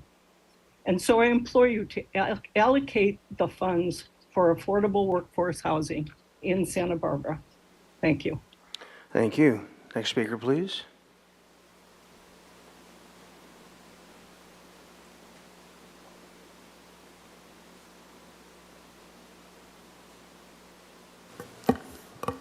Our final speaker is Hilda Maldonado. Hilda Maldonado, please go ahead. Good afternoon, council members. I am Ed Zucchelli, Public Information Officer of Santa Barbara Unified School District. I am here speaking on behalf of Superintendent Hilda Maldonado and the Coalition of Local School Districts and Unions. You have received our advocacy letter, and we urge you to listen to the needs of our workforce in the education space. Having high-quality teachers and staff in every school is needed for us to provide an excellent education. In order to do so, our community has a moral obligation to provide affordable housing and quality of life to our employees. Our educators and staff are moving farther and farther away to afford to teach the students in our community. We have learned that the people who work in education are passionate, caring people who do this work not for the money, but for the children. There aren't many careers where people do it for the sake of others, but rather in the interest of improving the lives of children and families. Many of you are current parents or have been parents to the children we collectively serve from preschool to graduation and beyond. Having quality teachers and staff in every school is very needed in order for us to provide an excellent education. You are in a unique opportunity to encourage developers to not just think of the bottom line, but to consider creating a variety of affordability levels for housing projects. Please do the right thing and think about our workers and do everything in your power to make a living on the Central Coast possible for everyone. Our teachers and staff look after our children. Let's do our part to look after them. Thank you. Thank you. Next speaker, please.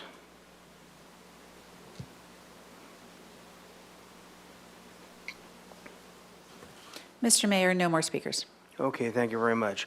Well, as you can see from the point that this is a really, really complex issue that needs to be distilled much further down before we take it on for extended deliberation up in the council. With that, I'm hoping to entertain a motion to go forward to our ordinance committee, but Mr. Friedman, you're first. Thank you, Mr. Mayor. Judging by today's comment, I bet if we all decided to speak, I could give somebody a copy of War and Peace, and you'd probably finish before we get our comments through tonight. So, but really, I just want to thank all the public comment that came in, and our staff for putting this together. As we could tell today, just gonna be really brief, is that this is the critical issue we're facing, and this is a tool that we need to get right. And if we had gone forward tonight, there's a chance that we might not have got it right, and we need to get it right. And so I am supportive of moving this to ordinance. And then just one question, if we would also consider having a small portion of it go to finance, specifically the affordability restrictions and amortization schedule, because we do discuss those a lot at finance, and it might be worth finance taking a look at those specifically. So I'll make that motion to forward this to ordinance and then the finance on those two components. Okay, that's a motion by Friedman. Second by Smedden. Thank you. Ms. Harmon. Thank you, Mr. Mayor. Excuse me. Thank you, Mr. Mayor. I too support the proposal to send it to Ordinance Committee, but I did just want to make a couple of very, very brief comments in an effort to provide maybe some direction, at least with regard to where I am at on this, so that Ordinance Committee, when they go forward, have a better sense. And also, first, I guess before I even get to that, I do want to make a couple of really brief thank yous. First to the Housing Authority, Rob, who I know is watching, and Skip and Dale. One of the first conversations I ever had as a council member, right after I got appointed, was with the three of you, and we talked in 2019 about the very thing that we're talking about today, the need to get funding to get capital A affordable housing built. You've been thinking about this obviously for a very long time, and you got me thinking about it too, so I just wanted to say truly how much I appreciate you, and thank you for your work and your continued engagement on this subject. Also to Dick Flax and SB Can, I actually workshopped a version of this concept with their group, I guess on maybe 3.5 years ago now, and their input and thinking about how this could work and what would be most beneficial to the city was really imperative in guiding my own thinking. So thank you to them. And then finally, of course, to our city staff. You have put together so much for us to think about. And I think it's obvious that there are quite a few things that we need to work out, but we didn't give you a lot to go on. So I wanted to say how much I appreciate. I think you really came to the table in good faith to try to put something forward, and putting pen to paper is a lot harder than we often give you credit for. So really appreciate that. And then just very briefly, and where I want to see us going, I see you telling me to wrap it up, and I will. I am very much in agreement with the letter that was put forth by the Housing Authority. I can almost pretty much just leave it there. I did want to particularly call out, of course, the issue of capital investment versus programming and services. I am very much on the side of this fund being specifically for capital investment into the production of capital A deed-restricted housing in the city of Santa Barbara. And I wanted to acknowledge that that's a little bit of an uncomfortable place for me to be at in some ways, because I so strongly support and believe in the need for other services and programming. But this fund is really about the production of housing. It always has been. That's what's guided my thinking and this idea from the very beginning. And that's really, for what it's worth to the Ordinance Committee, that's where my heart is, and that's what I would be supportive of when this comes back. So that's critical to me, central to the concept. And the other final point that I wanted to highlight for the Ordinance Committee is I hope that you'll seriously consider the issue of land banking. To me, I believe that that is a good use of funds in this revolving loan fund concept, potentially with an added condition that if affordable housing has not broken ground within 10 years or some time period, the monies must be repaid, but that's something that I think would be a good use of this funding and should be eligible. So with that, I look forward to watching the conversation at Ordinance. There's a lot of issues to be digested by you all, and thank you in advance for your work. Ms. Snedden. Thank you, Mayor Rouse, and I do think that's very helpful to have some comment when it comes to ordinance so that we're not in the position of deciding just at ordinance and having it come back without support. So I find that very helpful. And if I could just also make a few comments, even though it's coming to ordinance, but just for the public benefit and also of colleagues, that I'm also actually 100% in support with every point made in the Housing Authority letter. I want to especially thank you for taking the time to delineate each individual issue. When I read it at first myself, I was a little bit at a loss of where to tackle it and how to tackle it, and then seeing the commentary really helped articulate what it was that most of my concerns were. So I really particularly thank you. And I'm actually hearing from League of Women Voters and SVCAN and Habitat, Sheila Lodge, very much the same messaging that this needs to be, and I'm in agreement with 100% affordable with 90-year covenants. I like the idea of the rollover covenants, but really that long-term investment in housing production. And I really do want to say, too, that I have heard Councilmember Harmon for years discuss this concept, and then through our housing element, we supported that concept and really carefully crafted the wording for that production of deed-restricted affordable housing. And then the bravery of making the motion, both Friedman and Hardman, in bringing that forward in this fund, and hopefully it'll be considerably grow to be much more of a player in our ability to be able to support housing production. So this has very clearly come from council and has been supported throughout, and I think this conversation is really helpful because it highlights back for me what I thought this fund was for, which was for production of 100% affordable housing in perpetuity or 90 years or rollover covenants. So I think within that framework, ordinance can do a lot with that and work out all the finer details. But I think it's really, really helpful to have had that input. So thank you. Thank you. Mr. Jordan. Thank you, Mr. Mayor. Look the other way. I don't want to see you looking at me for a minute, okay?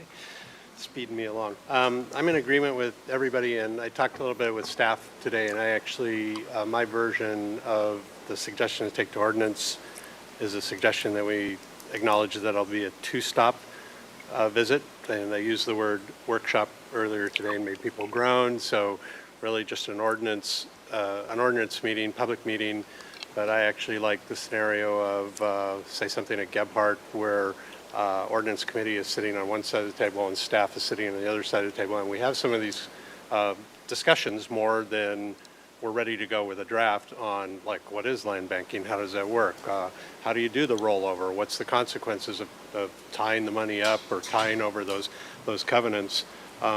So I particularly see this as it would have an initial meeting where we would have these discussions.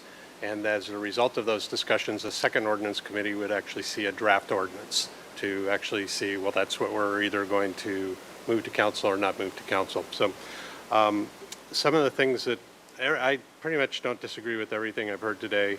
And a couple of the takeaway points for me are we just need more units, period. And then we can discuss what the type of units are, but we need more units. And just another shortcoming I see on our part is I have no idea why we lived through the last 4 or 5 years of $100 billion being in reserves at the state of California without just aggressively advocating for a return at least to the RDA component of the capital A affordable housing. Not the rest of it, but just that little part of it. And I just, the longer we wait, the money won't be there, then we have to wait for the cycle again where the money is there. It should just be something we're advocating for all the time, to bring that RDA component back. I will run through some of the things that resonated with me really quickly today as discussion points. I don't see anybody scribbling furiously over there, but I know you'll watch this afterwards. I'm pretty agnostic on the question of housing versus housing and programs, so I want to talk about that some more. I hear what everybody's saying on capital only, but I'd like to talk about that some more. I want to discuss the AMI range, and I'm particularly attracted to making sure that we're prioritizing that AMI range according to the RENA numbers and where we are failing more in the RENA numbers versus failing less. So where we're failing more are the higher priorities. Always a loan or a leverage situation. I think that has to be part of it. And I'm also not willing to give up on the for-profit part of it yet. Not for people who are making profit, but if a project is a for-profit project that can partnership with something we can offer or something we can give to an entity like the Housing Authority to offer, to include what we want inside that for-profit project, I'm willing to have somebody tell me why that won't work or will work.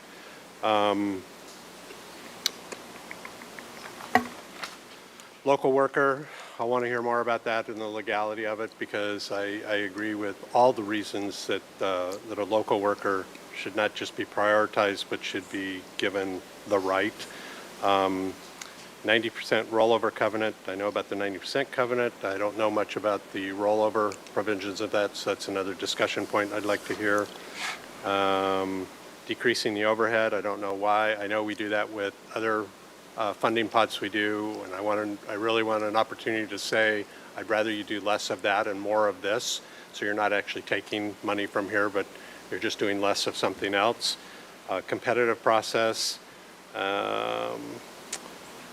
and I don't know much about what was talked about the residual receipts loan process and what that really means to a project or to the people who loaned the money. So those would be things that I see that I wrote down really quickly as why I would like it to go to Ordinance Committee for more of what I'm not calling a workshop, but a discussion prior to making you do the work on a draft ordinance again. And last point, thank you to staff. You see the same emails you've been seeing, and you've been a little chastised about what you put in the ordinance, but in your defense, you were not given any direction on what to put in the ordinance, so you kind of said, here's the kitchen sink and the bathtub, and I'm going to just throw it all in there, and now you guys go discuss that. So I just want to thank you for making a valiant effort at that, and looking forward to when it goes to ordinance and we actually get to dig into these details. Thank you, Mr. Mayor.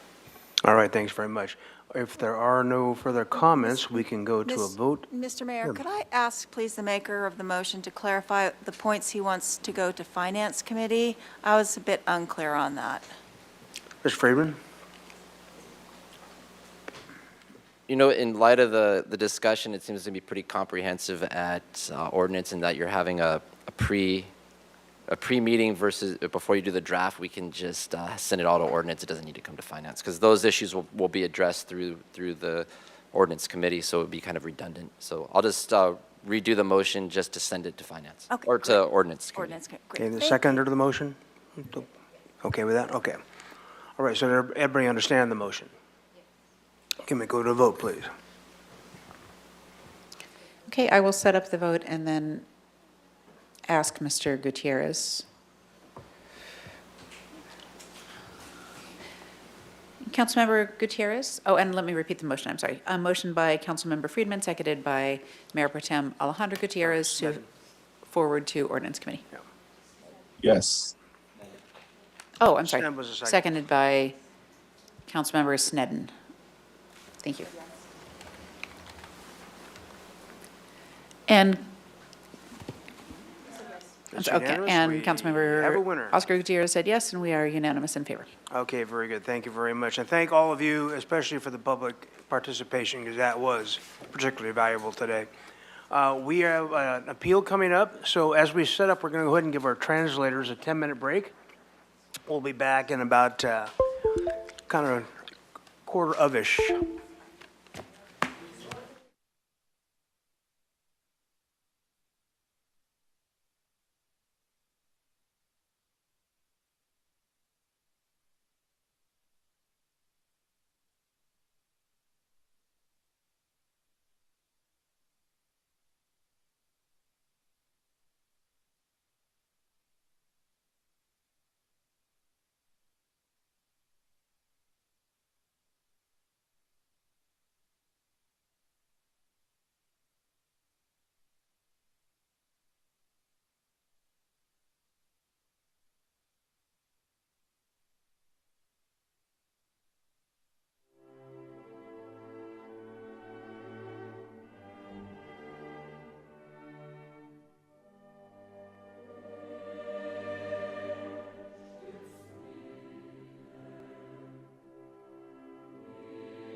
ahead and reconvene here.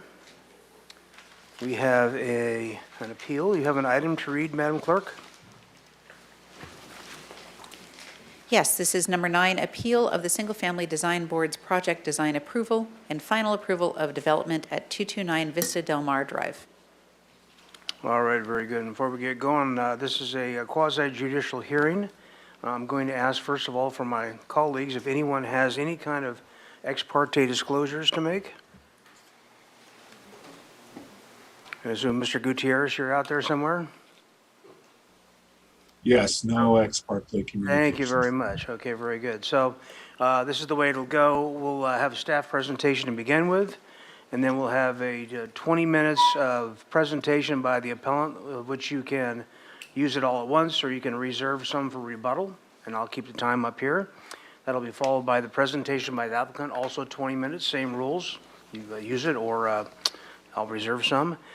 And then we will have staff be able to respond to the rest of it. Then we'll do some public comment, and that will come back to council for deliberation.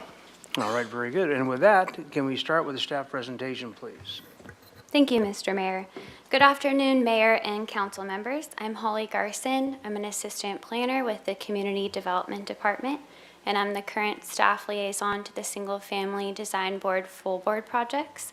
Ms. Ellen Kokinda is here today as well, and she is the design review supervisor. The purpose of this item is to review an appeal of a Single Family Design Board or SFDB approval.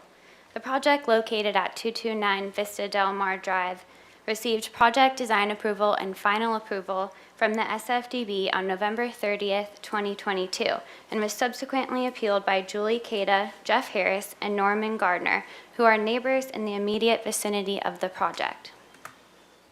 There are limits to introducing any new evidence. This appeal should be based on records of previous multiple SFDB hearings. I'd like to point out bullet point number 2 on this slide that reads, "New evidence will not be considered unless the City Council determines that relevant evidence existed that in the exercise of reasonable diligence could not have been produced or was improperly excluded at the hearing before the SFDB." The board's purview is to consider the design and aesthetics of a project and determine if it can meet the prescribed findings, such as the neighborhood compatibility findings and the Good Neighbor Guidelines. The guidelines serve as a tool to help the SFDB determine if appropriate findings and approvals can be made for projects. The SFDB guidelines and single-family residence design guidelines are guidelines. They are not requirements or standards. I want to be very clear about this slide in front of you. These are not within the purview of the SFDB and are not a part of the SFDB consideration. ADUs are governed by state law. The city zoning codes do not regulate, nor do we have the local authority to regulate the following: density. ADUs are allowed in all single-family zones. Parking is not required if the site is located within a half-mile of public transit. We cannot prescribe home ownership or owner occupancy, and ADU setbacks are required at 4 feet. The number of bedrooms cannot be limited, as this could be construed as discriminatory practice toward protected classes, such as family status, and would be considered a constraint on the development of ADUs. Building code standards for minimum bedroom size would still apply. The project proposes to construct a new 1,200 square foot accessory dwelling unit, or ADU, with a 200 square foot first floor patio and a 200 square foot second story deck. The project also proposes new permeable and impermeable site areas, a 6-foot fence, and new landscaping featuring 6 new trees and perimeter planting. To the left is a street view of the project location. To the right is an aerial view. The parcel is approximately 0.63 acres with an average slope of 39%. It is zoned as one family residence within the city's coastal zone non-appeals jurisdiction. The subject parcel is currently developed with a 1,920 square foot single-story, single-unit residence and attached 446 square foot two-car garage. The parcel is in the Hillside Design District as well as the coastal high fire hazard area. Here's the street view of 229 Vista Del Mar Drive. The existing residence is circled in yellow. This photo is taken from Allen Road below. It's looking up at the existing residence circled in yellow, and the ADU is proposed directly to the left of that. Initially, this project was exempt from design review under state law because the city's adopted inland ADU ordinance was not in effect in the coastal zone. The proposed two-story ADU was only subject to review and approval of a coastal development permit by the staff hearing officer and did not require a hearing. This was approved on March 23, 2022. Subsequent to that, the applicant submitted for a building permit. After the city's ADU ordinance became effective in the coastal zone, all approved ADUs had a 60-day grace period to obtain an issued building permit, and the project did not meet this time frame. To continue entitlement, the applicant had to resubmit the project for discretionary design review from the SFDB. The ADU did not meet the ministerial design criteria because it is proposed at 2 stories and the existing primary residence is 1 story. The project was reviewed by the board on 3 occasions and, like I said, received project design approval and final approval on November 30th, 2022. The SFDB requested the project be studied in response to design concerns from the neighbors and to address comments from the board. The applicant modified the proposed project each time the project returned to the board by lowering plate heights, lowering the roof height, adjusting massing, and adding landscaping. The table on this slide identifies the reduction in roof and plate heights reflected in the revised drawings between each hearing. On the left is the initial site plan. On the right is the approved site plan. Note the approved landscaping between the site and the southerly neighbor. This is a comparison between the initial and approved street elevations and west elevation. Note the reduction in height and the landscaping as viewed from the street. Here's a 3D rendering. Note the landscaping.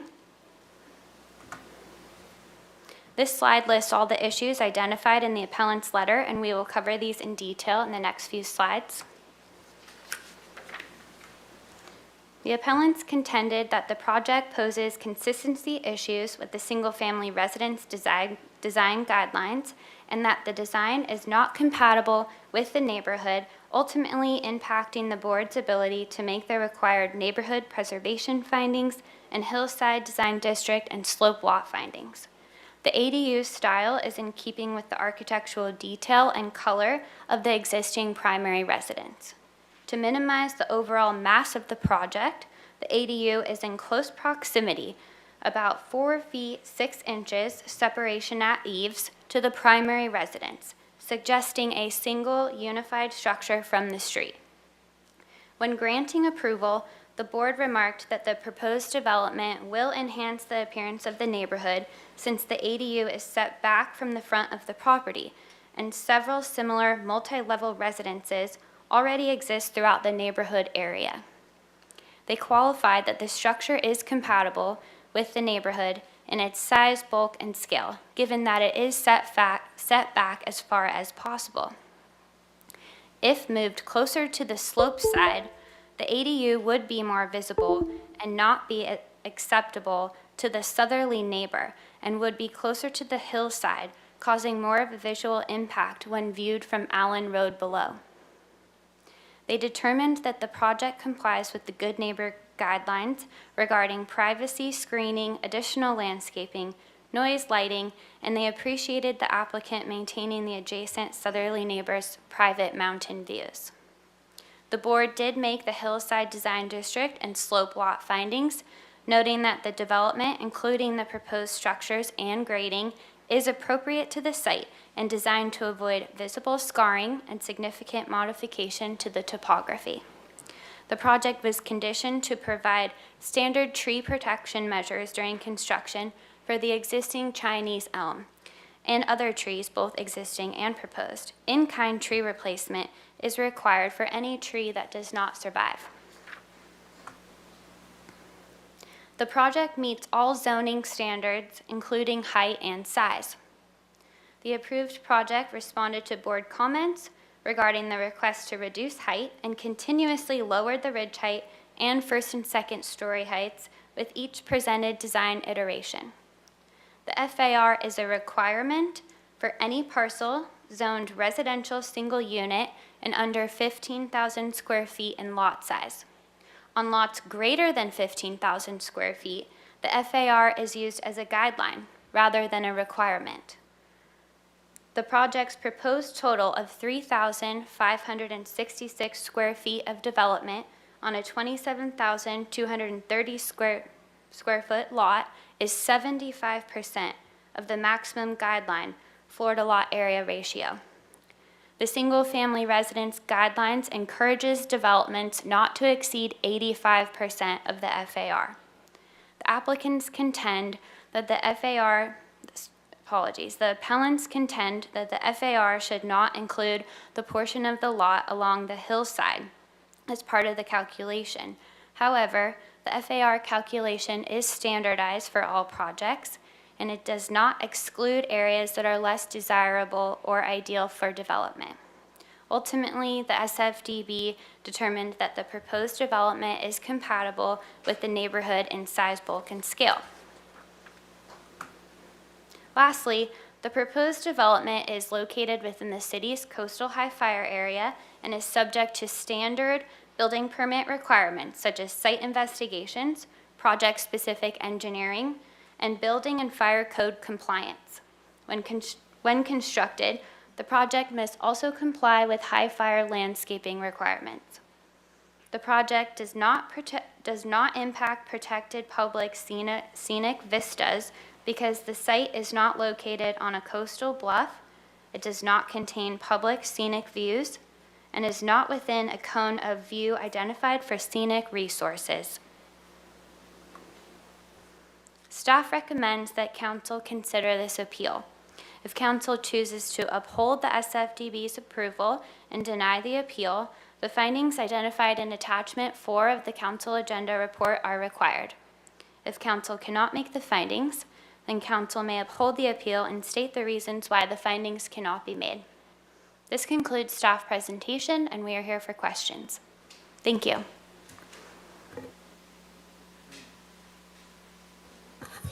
Thank you, Mr. Mayor. Thank you for the presentation, staff. Just a few questions. If you could pull up slide 5.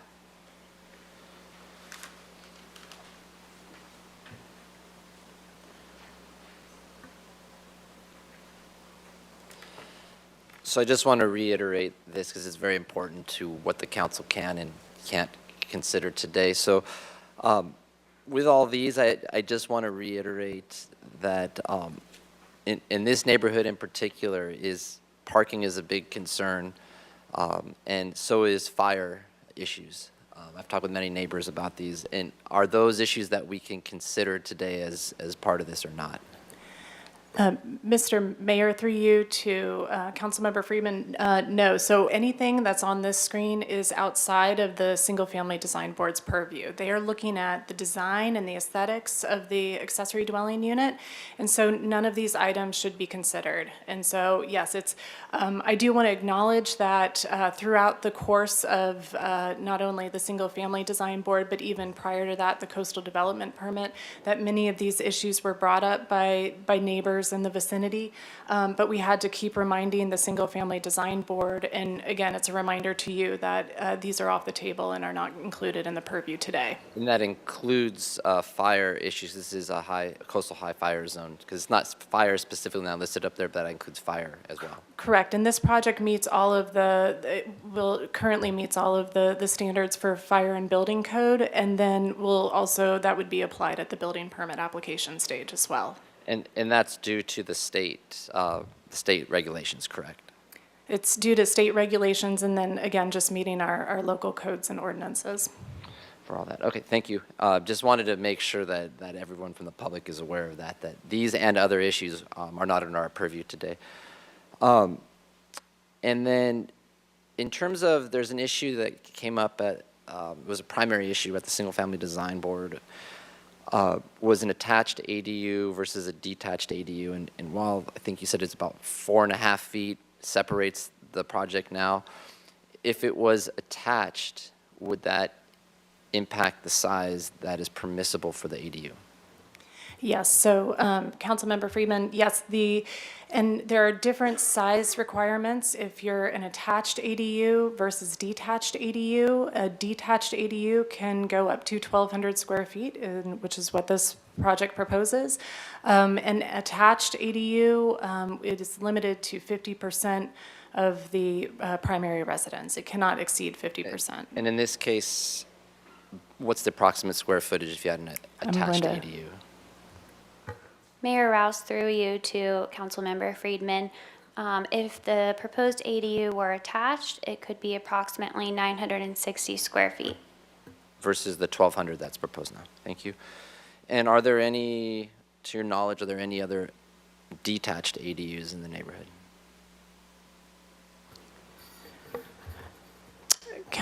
Well, let's see, Mayor Rouse, through you to Councilmember Friedman, we do have an ADU map.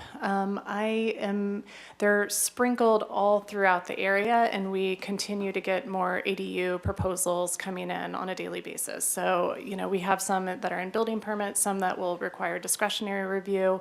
It really just depends. I can't necessarily point to certain ones, which ones are permitted as detached ADUs. But at the Single Family Design Board, my understanding is most of them were attached ADUs versus detached. Would that be? Not necessarily the case, because a lot of times for ADUs, if they don't meet the ministerial design criteria, that's what kicks them into discretionary review, and it can often be for these instances where there's a 1-story primary residence and they're proposing a 2-story ADU, or something that could trigger a modification or send them, again, where they can't meet the checklist of design criteria. So the Single Family Design Board sees a range of ADU projects, some which it really depends on the different site. The sites, okay. And I see someone from the SFDB, so I'll follow up with them when they come up. Mm-hmm. And then I think that was my final question, because again, we're so limited in what we can actually, under our purview, and in watching the Single Family Design Board, they were focused on a couple of issues as well, and that was one of them. So thank you. Thank you. And once again, I'll remind my colleagues, let's keep our questions strictly to questions on the staff proposal, because as we have the testimony from both sides, I'm sure we're going to have questions for them. So, Mr. Jordan. Thank you, Mr. Mayor. I actually think I know the answers to these, but I just want to ask them, so my questions are out there in public. I'm pretty sure this is out of what I call the coastal zone high-impact parking area. There's a little colored line down, like in my neighborhood, down Mesa Lane, and goes each direction near the steps, and I know there's something down by Hendry's too. It obviously does not extend up to this area, right? Yes, that's correct, Councilmember Jordan. So this is outside of that particular parking area. So if there's a property that's proposing an ADU within that, you must provide parking, 1 parking space on site. But this particular parcel is outside of that location, so there's no required parking. Just for my knowledge, in that situation, would it be 1 parking space on site regardless of the number of bedrooms? That's correct.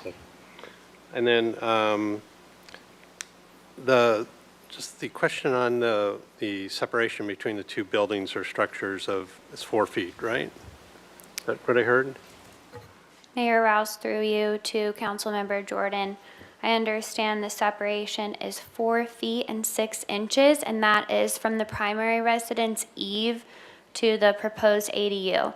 There's an 8-foot separation between the structures themselves. Because I seemed like I wanted to say 10-foot structure to structure from some past life having to do with building code and fire. Is that, am I just thinking of something totally wrong?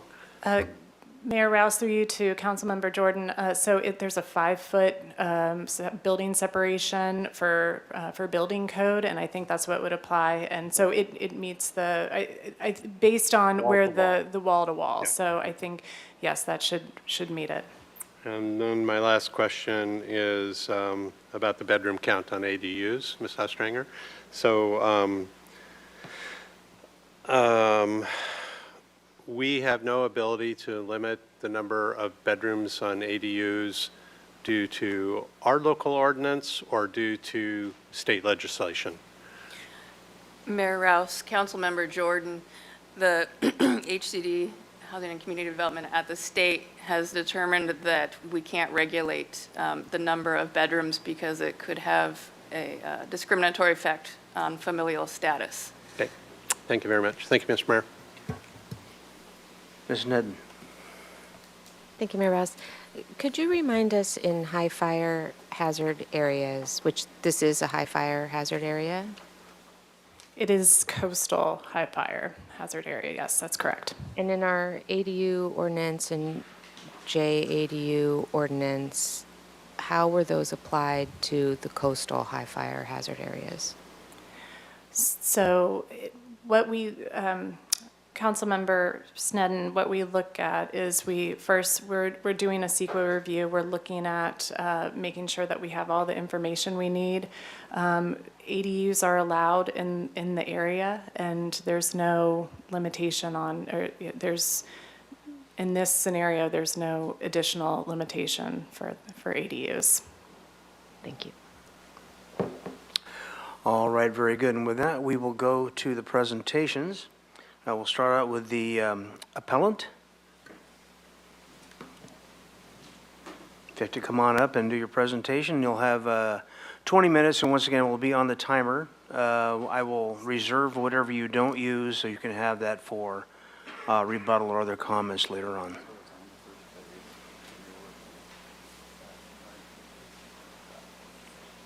You just have to kind of follow along. Okay, you guys ready to go? Oh, sure we are. All right. And you're off. All right. Hi, I'm Jeff Harris. I have a question. Weren't we supposed to do the approval of the pictures? And so I can hand out the packets to during our time? Well, the pictures are on this presentation, right? Yeah, but we were supposed to be able to. Let's go for it. Okay, I mean. All in favor? Okay, what I thought that the city had to approve first, but. Mr. Mayor, I think she's referring to an issue with regard to the letter that was submitted by the appellant on the 1st of March that contained photographs that were not submitted to the SFDB board originally. And according to the ordinance for the SFDB board review, the council, it should not be considering new evidence at this point. The only evidence that the council is to review is the evidence that was submitted prior to the FSDB board.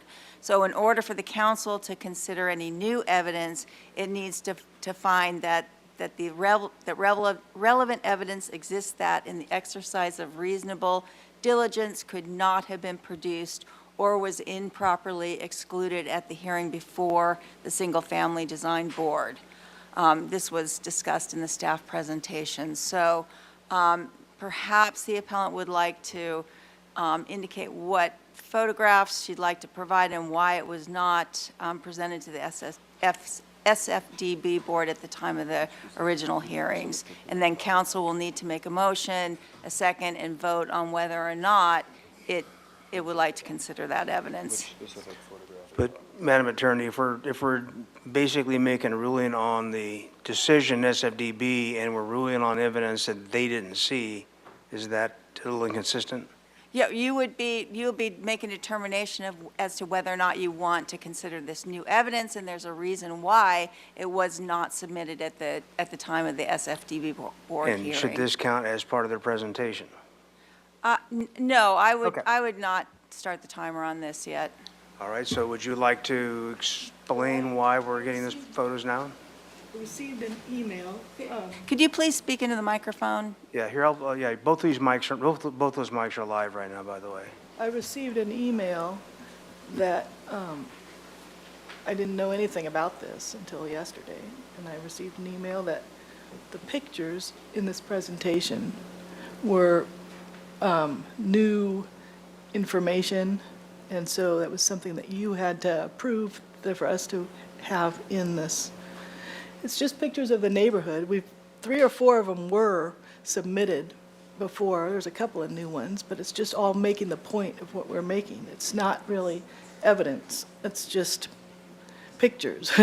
Well, we would And have we to weren't- judge whether or not you could or could not have provided We them in a could, no, we timely could manner. not have, because we didn't know that we were going to have to prepare an appeal. During the previous meetings, we didn't know that we were going to have to put an appeal to get to, Why You don't know. we maybe just proceed without them and then see if we need to go back to them? Yeah. Is that reasonable? If you would, please, yes. so we Sure. can put that up on the screen then? Because Well, it's in this. I think we can put the 2 pictures that were presented at the Single-Family Design Board meetings, correct? That would be- Yes. Those they had because seen, that was they are part of this evidentiary proposal. Materials, correct. Right, but there's nothing that was not presented in those meetings. Right, unless you think they're so super material to the decision-making process, but once again, we'd have to make a Right. determination on why they were not We'll possibly put that to a vote later. provided earlier, so. All right. Okay, so I'm going to hand you this back. I don't know that you need to go along with this. We'll just start with what we got here and take it from there. I think you're probably more familiar, obviously, with all of these codes and laws than we are. If we have the supporting documents, which the packets were delivered a week ago that you all should have a copy of. Okay, if so you I'm going to want start this. your clock now again, so. Sure, go for okay. it. And you're back. All right. Jeff Harris, live on Vista Del Mar since 1989. My wife and I raised our family there, about 8 houses-ish uphill from the proposed project.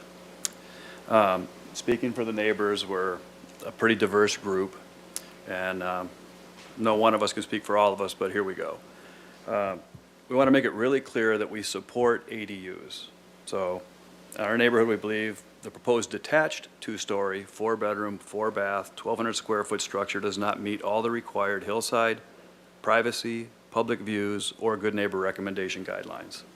Specifically, Chapter 22.69 of the Single Family Design Board guidelines, 2269.050 Neighborhood Preservation, A-1, Consistency and Appearance. The proposed structure does not enhance the appearance of the neighborhood. Positioned directly on the corner of our loop, it will stand out as a huge afterthought, shoehorned in, where it'll be visible from both directions that you have to take to go up our street or down our street because it is a closed loop street. Compatibility. The proposed structure is not compatible with the neighborhood, and its size, bulk, and scale are not appropriate to the site or neighborhood. To my knowledge, there are no other detached ADUs or 2-story ADUs with a single-story primary residence on Vista Del Mar. Good neighbor guidelines, A-6. The proposed structure does not comply with the good neighbor guidelines regarding privacy, noise, and lighting. The placement of the structure approximately 6 feet from the neighbor to the south's property line and more than 5 feet above them will take away all of their privacy in their backyard and the back of their house. And to our knowledge, the owners never made any attempt to exercise the good neighborhood guidelines with any of the neighbors on Vista Del Mar or Allen Road. A-63.6-1, visual aids including story poles. All proposed new single-family residential structures and additions/alterations to existing single-family residential structures may require visual aids to determine consistency with Neighborhood Preservation Ordinance, NPO. The purpose of visual aids and story poles is to assist the SFDB staff and interested neighbors, that's us, and if proposal is appealed, the Planning Commission and/or Council, in determining consistency regarding appropriate size, bulk, and scale, height, neighborhood compatibility, and/or minimizing impacts on important public views. Story poles were never put up. It's fairly easy to represent a project with drawings because you choose the perspective. I looked at those elevation drawings that were presented by the owners, the developers, and they're good for what they're intended for, which is getting the project approved. It was pretty obvious to me at the very first board meeting that they conveniently always cropped out the house to the right, which is a house that's more than 5 feet below the house, that they're putting this property on that property line, directly above them. It'd be you can't show that photograph, it's a photograph that has the indication of the house. That one. That's a fairly accurate scale representation of the original presentation, 24.8 feet. Since then, it has been reduced to 21.5 feet. How that significantly would impact that, I don't think very significantly. It's a subjective call, but had story poles been installed, it would take away that subjectivity. We could look at it as neighbors. You could look at it as the council. The Single Family Design Board could look at it and really assess what this project's going to do to the neighborhood, and look at it from all the other perspectives to see that. According to another one of the ordinances, A-6/3-6.3, when required, whenever any portion of a new single-family residential building or new addition exceeds 17 feet in height. That's for story poles. We believe that the owners have not provided the city or the public with adequate visual aids to reasonably assess the structure impact and should have been required to put up story poles. A-7, public views. The proposed structure does negatively impact public scenic views from Vista Del Mar looking east towards Eileen's Park, from Las Positas Road as you look west, from the beautiful new bike path as you look west, and from Eileen's Park as you look west. Santa Barbara Municipal Code, Chapter 28-86.010B defines an ADU to mean a structure that is accessory and incidental to a dwelling on the same lot. The definition of incidental is accompanying, but not a major part of something. Incidental. It's a story taller. It has the same number of bedrooms, 4, and it has more bathrooms, 4. It's not exactly incidental. I mean, this is a significant addition to that property.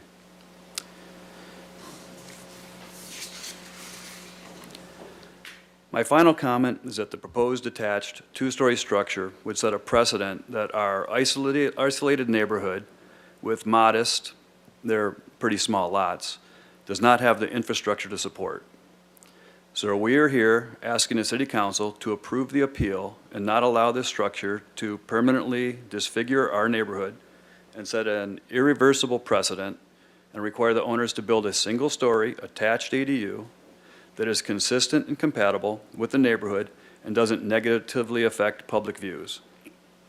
If the council does not have enough information at this time to approve the appeal, I respectfully request the council require the owners to put up story poles, schedule another site visit, and decide on this project at the next convenient council meeting. Thank you. All right, very good. You have 13, are you still going to continue with your presentation? Oh, we're a committee. Okay. Yeah, we're a committee. All right, very good, because it's the cumulative 20 minutes, right? So That's right. All right. Yes. Hello, And- my name is Norman Gardner. I live adjacent to the site at 225 Vista Del Mar. And I've got several things I'd like to say. First of all, I'd like to thank you folks for doing this. These young folks that were here looking for cheap rentals, that's heartbreaking. You really need to help them out if you can. Having said that, I'm going to reiterate what Jeff said here, and that is we're not against ADUs. There are, I think, 5 or 6 on our street. You've seen them in the architectural drawings. I don't know if anybody's complained about those, not that I've heard anyway, and I've only been in the neighborhood for 40 years, so I should know a few things about the neighborhood. The two-story ADU. Municipal Code 22.69.050A.2, is the proposed development compatible with size, bulk, scale to the site and neighborhood? Well, I puzzled over this one for a while, and I went back and I Googled, what does compatible mean? And damn if it didn't say, able to exist or occur together without conflict. Well, I think we've got some conflict going on here. All of my neighbors are here.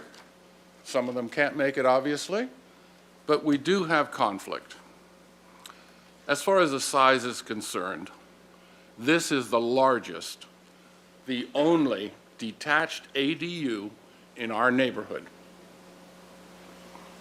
and as such is out of scale with the neighborhood. Is the building appropriate to the site? A two-story attached ADU. Myself and dozens of other neighbors don't think it is so. That is, it doesn't fit in there. So, and we all know the neighborhood pretty well. I mean, you came out and had a nice site visit, and I appreciate that. It doesn't, it's not the same as being there for years and years and years. Second item, what is it? P61-H-33.1, avoid crowding or overwhelming neighborhood residences. Well, crowding, let's see. We said there was 8 feet between these two buildings, which is not that far, okay? And the distance between those buildings continues for some 30-odd feet, creating a rather interesting tunnel that is not going to see the light of day very often, as far as I know, with the way the sun rises and sets, because I'm his neighbor. So this dark tunnel is going to be crowded, I would say, and I wouldn't be particularly interested in looking at it, because on one side is a blank garage wall, and on the other side, the new ADU may or may not have a window in it looking at the garage wall, but it's just not very compatible with the neighborhood. And it towers over my neighbor at 235, as Jeff has mentioned earlier.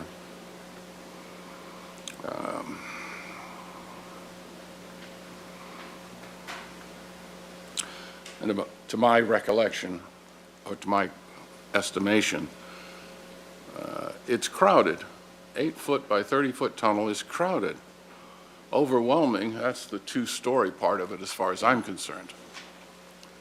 The next item is 22.69.050. Does this ADU maintain a scale and form that blends with a hillside, minimizing the visual appearance of structures? All right, let me go through this, as Jeff has done as well. This structure will not only be seen from Vista Del Mar, Allen Road, Las Positas Road, Cliff Drive in small sections, the Aurora Borough Open Space, Ealings Park, the Douglas Preserve, and Hang Glider Hill. Viewed from Las Positas and other locations, you could easily assume that the ADU and the house are one large structure, which would include 229 Vista Del Mar and the ADU. I don't think that blends in with the hillside. I think the hillside could withstand a single-story unit there, as Jeff has suggested, and we all suggest that, again, we're not against ADUs. These kids need some place to park themselves and make a living and get on with life. Okay, the last thing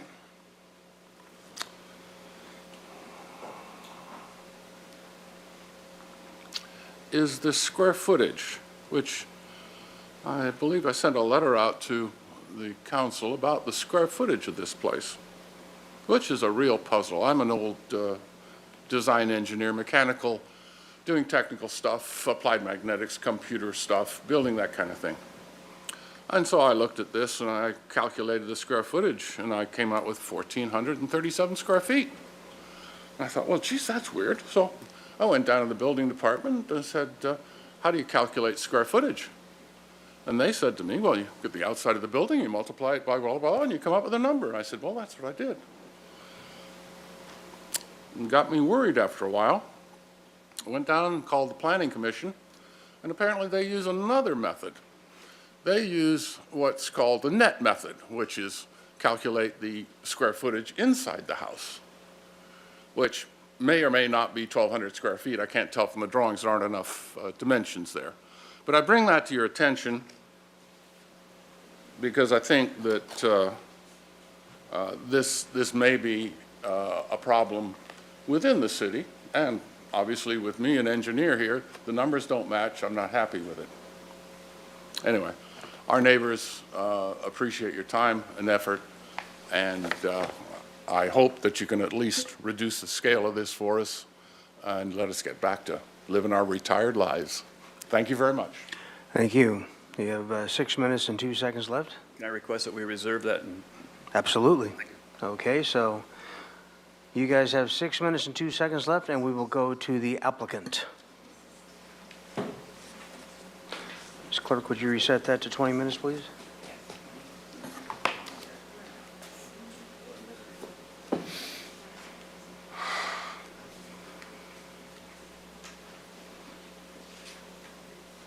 Mr. Mayor, oh, here we go. One moment.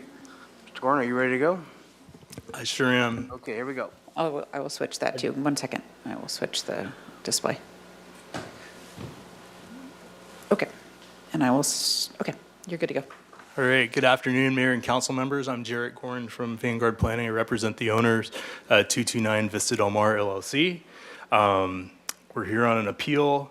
I wasn't going to spend much of my presentation addressing things that were brought up in the appeal because frankly, there wasn't very much brought up in the appeal. I have a letter on file that documents the fact that they didn't raise a valid basis for appeal in the appeal they actually filed. And the two things that were brought up in the previous presentation, there were two things that were brought up that were not ever brought up before Single Family Design Board, and I'll call those out for your attention. These requests for story poles. I mean, for what it's worth, story poles aren't required on every single project, and you're aware of that, and the board can require them in their discretion and determine in this case that they weren't necessary, mainly because it's a relatively small structure and doesn't have the potential to block any significant views, and it didn't meet any of the criteria for story poles, so that's why we did not have them. But that was never raised in front of Single Family Design Board. Had it been, the board would have had an opportunity to address that prior to it getting appealed to your council and you having to deal with it. The second thing is the photo they showed with the rectangle in red purporting to show the height of our ADU. And even on that slide was never shown at SFDB, and even on that slide, they have the height called out at 24 feet, which they know was inaccurate, and they actually said that presenting it to you today. So there is a little irony here to have people that are presenting an exhibit that they know is inaccurate and represents a gable-roofed building as a rectangle, and that if you scale it on the photo itself, you'd see that that rectangle is about 35 feet high based on the known object they have in their own photos. So in any case, those two things shouldn't be before you. You shouldn't be considering those, and I want to make that clear for the record. Now I'll get into what I was actually going to talk about. So I'm going to talk about the neighborhood context briefly. This is the photo that was shown at Single Family Design Board that shows the neighborhood. You can see kind of lightly in red, those are all two-story homes. I'll highlight those so you can see them a little bit better, and then in relation to our site. So there's quite a few two-story structures around here, many of them right on our street on Vista Del Mar. Let's blow that up just a little bit bigger. So I'm not going to go through and show you every single two-story home that's in the neighborhood. I'm just going to show you a couple of them. And we'll start with this one since it's the closest one to our project site. So that's 216 Vista Del Mar, and there we have it, a two-story structure, second-story mass, goes right up against the setback. Let's go down the street. This is just, you're walking down the street, this is what you'd see on your approach. So this is 167 Vista Del Mar, full 2-story mass, large house. Again, you can see that side setback where the hedge is and the relationship of that 2-story element to that hedge. This is no mystery. This is how 2-story homes are built. Like, this is what you would see in every neighborhood throughout Santa Barbara that has 2-story homes, especially up on the mesa and in this part of town. It's not a unusual or unique circumstance to have a 2-story mass near a setback. It's not incompatible with the neighborhood. It is the neighborhood. Let's go down and take a look at on the corner. So we had a comment about how because this is on a corner, you see it coming both ways around the corner. So here's another house that's similarly situated on a corner lot or in the corner of the street. And again, we've got a 2-story mass on it, and you can see that whole mass parallels the setback. You can see it again from here. You can also see here that the house to the left there is lower down than this house. And that's, again, that's not unique. It happens all over the place up here where you have lots which step up the hill. You're going to have this situation. You've got it here. You've got it on our lot. You've got it all over the place. So let's talk about our project now. And I tried not to have much overlap with staff's presentation, but there's a little bit of overlap. So here's our site. I'm going to call out our Chinese elm tree, which is going to be famous by the end of this hearing, but it'll help you orient yourselves to our parcel, which sort of has a strange angle to the street. So here we are with the existing site plan. There's the elm tree.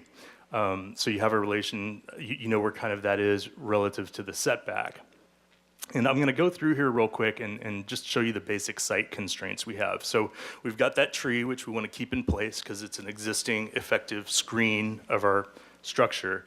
Then on the back of the site, we've got a very steep slope, which we don't want to build on because it would cause a lot of grading and much more view impacts to people down below. It's better to build on flat ground than steep ground if you have a choice. And then we've got our setbacks. So that leaves us right here. I mean, that's where an EDU is going to go on this site. That's the appropriate place for it.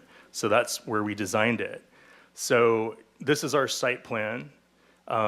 It includes additional screening landscaping that'll get put in to enhance. We keep this tree here and add additional screening here along this boundary.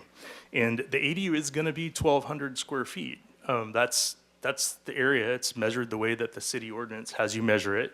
So that's where this comes from. This is right out of your Title 28. And we're a detached unit, and on lots that are 15,000 square feet or larger, you can build a 1,200 square foot detached ADU. And our lot is almost twice that size. We have a 27,000 square foot lot. So if a 1,200 square foot ADU is appropriate on a 15,000 square foot lot, it's certainly reasonable to assume you might have one of that size on a 27,000 square foot lot. I also want to point out while this is up, there's a lot of talk about like the different stages of permitting and what regulations applied at different times on this. And I just want to make sure we're all completely clear. This project was reviewed under and complies with the city's adopted Title 28 ADU ordinance. So our local ADU ordinance is what this project is in line with. And the other things are a good background, but what's relevant to this project and what we've been approved under is the city's local ordinance. So we're at a 33-foot setback from the street. The ordinance requirement is a 20-foot setback, which you can see in red there. But I want to talk about the side setback because that's different than you see in a lot of places because of the shape of our lot and also how we designed this unit. So what you're seeing here, that red line, that's actually the state mandated ADU setback, and that's also in our ordinance, and that's 4 feet. But this honors the 6-foot interior setback that is the standard setback for a single-family home. So it's set back the same way any other home would be on lots in this zone district with the same side yard setbacks. And then the thing to pay attention to here is the angle. Our unit is at roughly a 45-degree angle to our side yard, and that makes it a lot different than just about every other two-story house that you find in this neighborhood. On most two-story houses, and all the ones that I showed you pictures of, the homes, they parallel their lot lines. So the entire two-story side of those homes tends to be parallel to the line, and that's how it impacts the adjacent property. And that's just fine. That's how houses are all over the city of Santa Barbara. In this case, we actually have one or two corners that approach that setback, and then every other part of the structure is much further away than that setback. So in addition to not overlooking adjacent properties as much as if it was parallel, it also provides a lot more area between the setbacks and the ADU structure to provide screening landscaping and to provide larger initial sizes of screening landscaping and species that can grow to larger canopies and provide more effective screening. So there's a lot of benefits that we get out of that. The distance between the units was brought up. The requirement in our city's ordinance is a 5-foot separation, and that's also a building code requirement, but it's 5 feet building to building. It's not based on the eave separation, and our separation is about 8 feet. And in terms of crowding that Mr. Gardner brought up, the crowding they're talking about is structures on our property crowding neighbors and other houses and piling up the massive buildings all up against your neighbor's property. It's not, the intent of that guideline isn't how close you put structures on your own site with each other. And he also pointed out accurately that this would read as a single residential structure if you were to see it from off-site. And that's great, because that was our design intent of putting these close together, was so that they would read as a single structure. And this is what it looks like in the end. And this is based on a 3-dimensional model with the topography of the site and the building and rendered out and not done with a tape measure and showing it the actual roof lines, not a big rectangle. And this is what this would look like if you walked up and saw it. And that's the height, 21 feet 6 inches. Typical 2-story homes are going to range from 23 feet up to 30 feet. That's our zoning ordinance height limits pretty much throughout the city. And not surprisingly, you see a lot of 2-story homes that are up in those heights. We're at 2/3 of the allowed height that's up here. And this structure was reduced in height consistently each time it came back to the Single Family Design Board, who looked very carefully at all of these guidelines that were just read out to you in the previous presentation and came to a different conclusion than the neighbors did. And that's okay. The neighbors can disagree that we're consistent with guidelines, but ultimately it's up to the Single Family Design Board to determine whether projects are consistent with the city's single family design guidelines or not. And they made the findings that this project does comply based on evidence that was presented in the record before their board. Let me explain this real quick. When this was shown at the Single Family Design Board, we showed it with these trees transparent so that you could see our buildings, but if they were solid, that's what it would look like. And then here's the other view that was presented. So this is coming the other way up the street, and this looks like one single family home, and whether that's detached or not affects nothing other than the allowed size you could do here. And that's why that's become an issue that everybody's focused on, is they've figured out that if they could make us attach it, then it would have to be smaller and they might not do the project. The city really should tread lightly on that. The state provided for detached ADUs in addition to attached ADUs, and they can go up to 1,200 square feet. You're gonna have properties that have even more constraints than this one does to get a usable ADU, and somebody's family needs maybe a larger ADU. And the fact that there aren't any other detached ADUs in this neighborhood that's not really a criteria to use here. The same could be said about our AUD program and AUD projects. And we actually did hear this at design boards. Every time a new AUD project, which is a core component of the city's housing strategy, came for review, the boards would say, well, there are no other projects like this in this neighborhood. Well, not yet, because this is a new type of project. And now, of course, we have ADU projects that have been built, and everybody understands the program and we're doing that. But the argument that there's none now, so therefore any one that there is incompatible, well, that would just stop us from ever being able to progress with anything here, and especially with our housing strategies. So that's what I have to say about that, and I'll end right there, and I can answer any questions. All right, you have 6 minutes and 12 seconds left. And at this point in time, if there are no questions from council, we can move back to the appellant for any rebuttal on any things going forward. And Please. Jeff, let me do this one first, can I? Could I ask the applicant to bring up one of his drawings, please? The first one he showed of the street is the elevation. Which one are you looking for? The first one that you showed with the street and the curvature of the street for the elevations of the... This one? That'll do, yeah. It's out of proportion.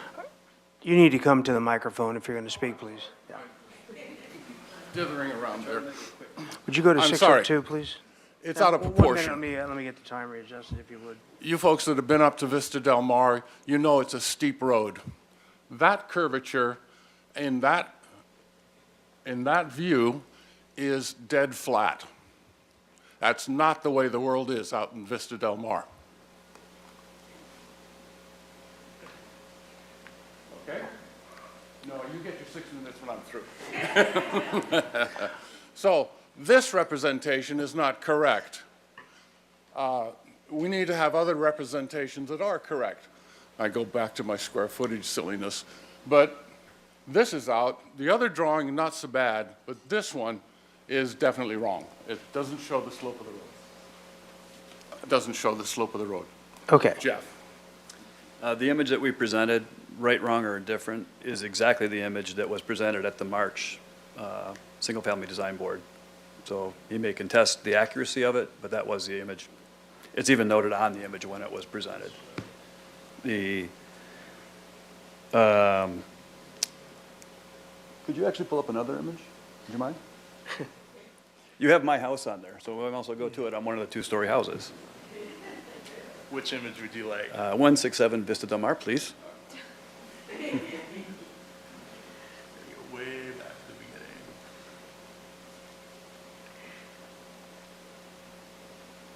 Getting there. There. Okay, so this happens to be my house. It was a ranch house when I bought it in 1989. I remodeled it in 1995. I just want to make the point that, like every other two-story that's been shown, it uses the existing footprint of the ranch house that we bought. We did not, you can see it's cantilevered out. That's not by accident. That was because, well, I bought it in 1989, and up until about 6 years ago, I was still the newest neighbor in the neighborhood. So on both sides of me, I have neighbors that have been there since the 70s or 60s. Of course, I consulted with them. I didn't build that thing to be massively on top of them. I didn't exceed the footprint.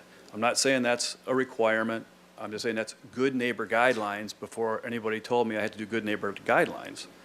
Significantly different from, oh, my house is still there, and I stuck this next door to it, and on top of my neighbor who, if you see the roof line to my right, that's fairly similar to the drop-off between these properties we're talking about and the property to the right of them. We're on a hillside. Everything's a very steep hillside, possibly one of the steepest in Santa Barbara. So I know a little bit about this whole two-story issue, and there's proof of it. The Chinese elm tree that they represent is off by about 2/3. Anybody that went to the site can see that. We all know it. It's significantly bigger than what they've indicated. They've been required to preserve it. That'll be interesting. But if we're talking about accuracy of drawings, that's really misleading. Also, just as a collective, the neighbors, all of us, we have no goal to stop an ADU from being there or anywhere. Norm pointed out that there's many in our neighborhood. We couldn't even tell you how many. Why? Because we don't care. Fine, do it. We support it. It's not an issue. It's not an issue for them to do an ADU where they're putting one on this site. I mean, on this site.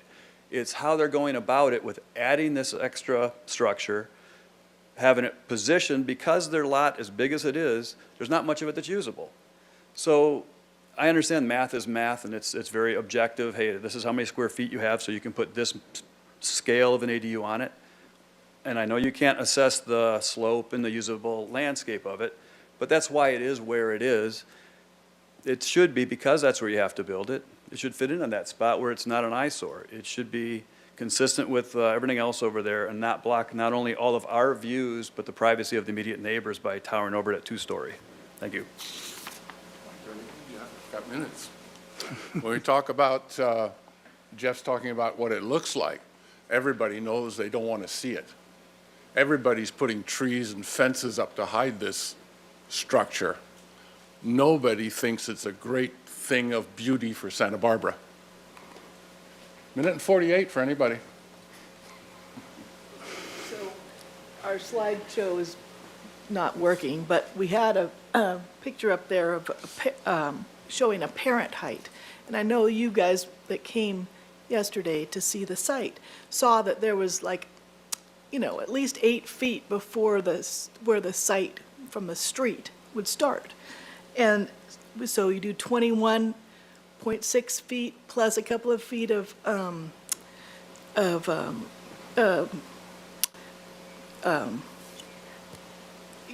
you know, the sun things, solar, thank you. And that would make it 26 feet-ish. Plus you add the 8 feet, it makes the apparent height 34 feet. And in a hillside design district, you want it to be 25 feet. So the apparent height would be super tall and be really towering over the neighbor to the downward neighbor. He'd be looking at, you know, 40 feet. I mean, he'd be looking at a lot. Anyway, at least the apparent height would be 34 feet, in my opinion. And that is in the single-family design guidelines. That is one of the guidelines they look for, to not be the apparent height. And they can deny a project in, you know, that and several other things for overcrowding. And anyway, it's in this, if you have one. All right. Thank you. You got down your last 16 seconds, pretty good. Would you put 6 minutes and 12 seconds back on the clock, please? Could I have my computer back up? Or is it up? Or all right. Nah, I got it. All right. Give us 1 second to get the timer going. 6:12. 6:12, please.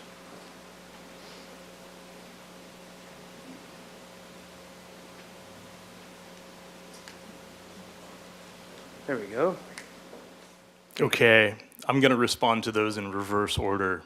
So in terms of apparent height, number one, that wasn't ever brought up at Single Family Design Board. And again, had it been, we would have easily been able to address that there, as would have the board and your staff. But I'll address it right now. You measure apparent height from the grade that's near to a structure. The difference in height from the street up to our lot is 33 feet away from this building. When you're gauging apparent height, you don't count every foot of elevation between where you happen to be looking at a building and the building itself. The house up on top of Campanile Hill would have a 500-foot apparent height because it's on top of that big hill when you view it from the 101. That's not how we measure it. That's not how that concept works. Back to Jeff's house. Jeff, I forgot your last name, but I hope it's okay if I call you Jeff. His lot is much smaller than our lot. His lot does not have space to spread out laterally and do an addition. Most people that have space do spread it out because it's less expensive to build that way. And one good reason to spread it out is if you're building this ADU and you have rental tenants in a house like we have, the home on our lot is rented to a family, you can build the ADU without having to displace those tenants out of their house. And you heard a little bit about that earlier today, this rent eviction. I haven't heard that word before. It's a really good word. But anyway, that avoids it. If you can do your construction without disrupting the structure, like you couldn't live there while you were doing a second-story addition because of the structural upgrades you'd have to do today to do a project like this. And then let me go back to my slide that Mr. Gardner was talking about. So let's just look at this picture first. There's the street in front of our house. It's pretty flat. This here, well, hang tight. I got to go through all my slides to get to the end. I didn't expect to be using my slides for the appellant's rebuttal, but hey, it's interesting. So here we are looking towards our lot, and the street goes uphill, like facing towards my back right now. And so if you're standing even higher up than this, looking at this, it looks even shorter than it looks in this photo. It goes the opposite direction of what Mr. Gardner's trying to make as a point. So I think the way it's presented is accurate. That's how the architect presented it, using 3D points on the ground. And that's what the house looks like. It looks like all the other two-story structures in the neighborhood. And so I think that's all we need to say about it. Thank you. All right, thank you. I'm afraid that's you guys got them all. Can you do something in okay. 3 seconds. I taught drafting for several years in Canada and Toronto. That drawing is wrong. Okay, thank you. All right, very good. So with that being said, we're going to move to public comment. I've got 3 minutes on the lectern, starting out with Cecilia Falk, and we're going to Wendy Arienzo. Cecilia, can I have 3 minutes on the clock, please, Madam Clerk? All right, very good. Go right ahead. Yes, I'm Cecilia Falk, and I do live on Vista Del Mar. And I want to thank the mayor and council for hearing us out, because during this whole process, we felt like we had no advocate. You know, we're just a bunch of laymen, and here we have Kevin Moore on the architectural board that knows exactly what to say, and so does Garrett. So I felt like there should be somebody for the neighborhoods that can help us, because I feel like we're stumbling around while they know exactly where to go and what to do, what to say. We live on this block. We have our families, we have our grandchildren. Nobody's talking about the neighbor that is kitty corner on the west side. Unfortunately, Richard had a stroke. His wife could not be here. They are totally stressed out and just dealing with life there. But the whole structure, when they go out in their side yard, covers all of Elings Park.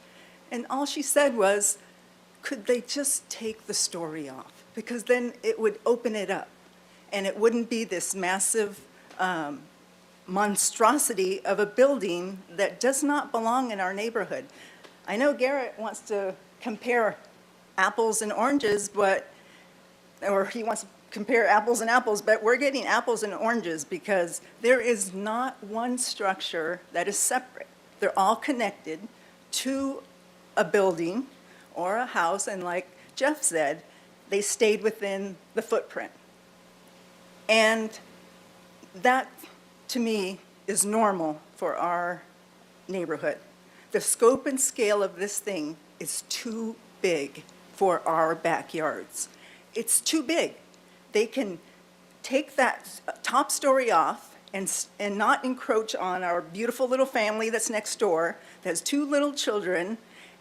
That whole thing is just looking right down into their house, their windows, everything. And then across the street, Richard and Deborah, you can probably see into their house. This is not okay. This is not the spirit of the law. They have the square footage, supposedly, right? but most of it is down the hillside. So it's not really the square footage. So the spirit of the law, I don't think they just do it because it's easier. But then that's what brings us here to you, and we need you to advocate for us because that small area is not that big. But they're putting a big, massive unit on there, and it doesn't go with our neighborhood. We have children that play right at that corner because it's flat. We're normally just all hill. We're all hill. That's where they ride their bikes. That's where they play kick the can. So I just want to say, please help us because this fight is not fair, and I'm telling you. Thank you. We get the time up. Wendy Arienzo, followed by Janine O'Brien. Good afternoon, and I want to thank all of you who came yesterday to visit our neighborhood. I think it's really helpful to walk the walk and see our neighborhood firsthand and appreciate what that neighborhood means to us who live there. I live on Vista Del Mar. And I want to say, listening to this meeting today, I've been here since 2 o'clock, my first town council meeting. You are the visionaries for this city. And on your shoulders rests a long history of creating a city of great value and great beauty. So I don't envy you today. And if every day you have to make these kind of decisions, my heart goes out to you. I'm an engineer. I respect numbers. I do see things as typically black and white, but I didn't get gray hair imagining the world is so simple. So what you've seen today and what we've heard today is it can be done. It meets the requirements as defined by the law. But the hard question you need to ask is, should it be done? And what are the impacts to our beautiful city, our fine neighborhoods as we look to the future? This project is setting a precedent where if it can be done, it will be done again and again. I understand an ADU of that size meets your requirements, meets your specifications, but we're not Hope Ranch. Hope Ranch was right next door. You could have walked over yesterday and avoided that construction. But an ADU of that size would be a drop in Hope Ranch. But in our neighborhood, we're creating basically a second home on a single piece of property, and that home is the same size as all the others in the neighborhood. So 2 homes equivalent on one. So I ask you to think long and hard about this. Is this what we want for our neighborhoods? Is this the crowding we want? Is this the precedent we really want to set? And again, I want to thank you for taking time to reconsider rescoping this project. Thank you. Thank you. Janine O'Brien to be followed by Betsy Spalding. Hello. It's hard to come up here after hearing everybody at Hope speak about that project, but this is not a low-income project, and this neighborhood is not going to ever meet those aspects of it. This is a developer who is not residing on this property, who seem to have taken more concern about the Chinese elk tree than the next-door neighbors. I'm a homeowner in Vista Del Mar. I actually have an ADU. My next-door neighbor has an ADU. I'm on a very large lot. I have a very small ADU on my property, and I just feel like this particular ADU is not consistent with our neighborhood. I know that the fire danger and the road access and the parking is not part of something that you guys can consider, but you should consider the safety of our neighborhood and what potentially every neighbor in our neighborhood could have. This type of ADU would be devastating to our street. You all came up there during construction yesterday, or at least some of you did, I heard. And to have to deal with that kind of amount of people trying to leave our neighborhood in a fire is devastating. It's very concerning to us as neighbors. Our safety is concerned here because building this ADU can set a precedent that could take all of our safeties in jeopardy. So I'm asking you to reconsider. I hope that you consider our appeal, and I hope that you look at the good neighbor guidelines and take our safety and our families into consideration. Thank you. Thank you. Betsy Spalding.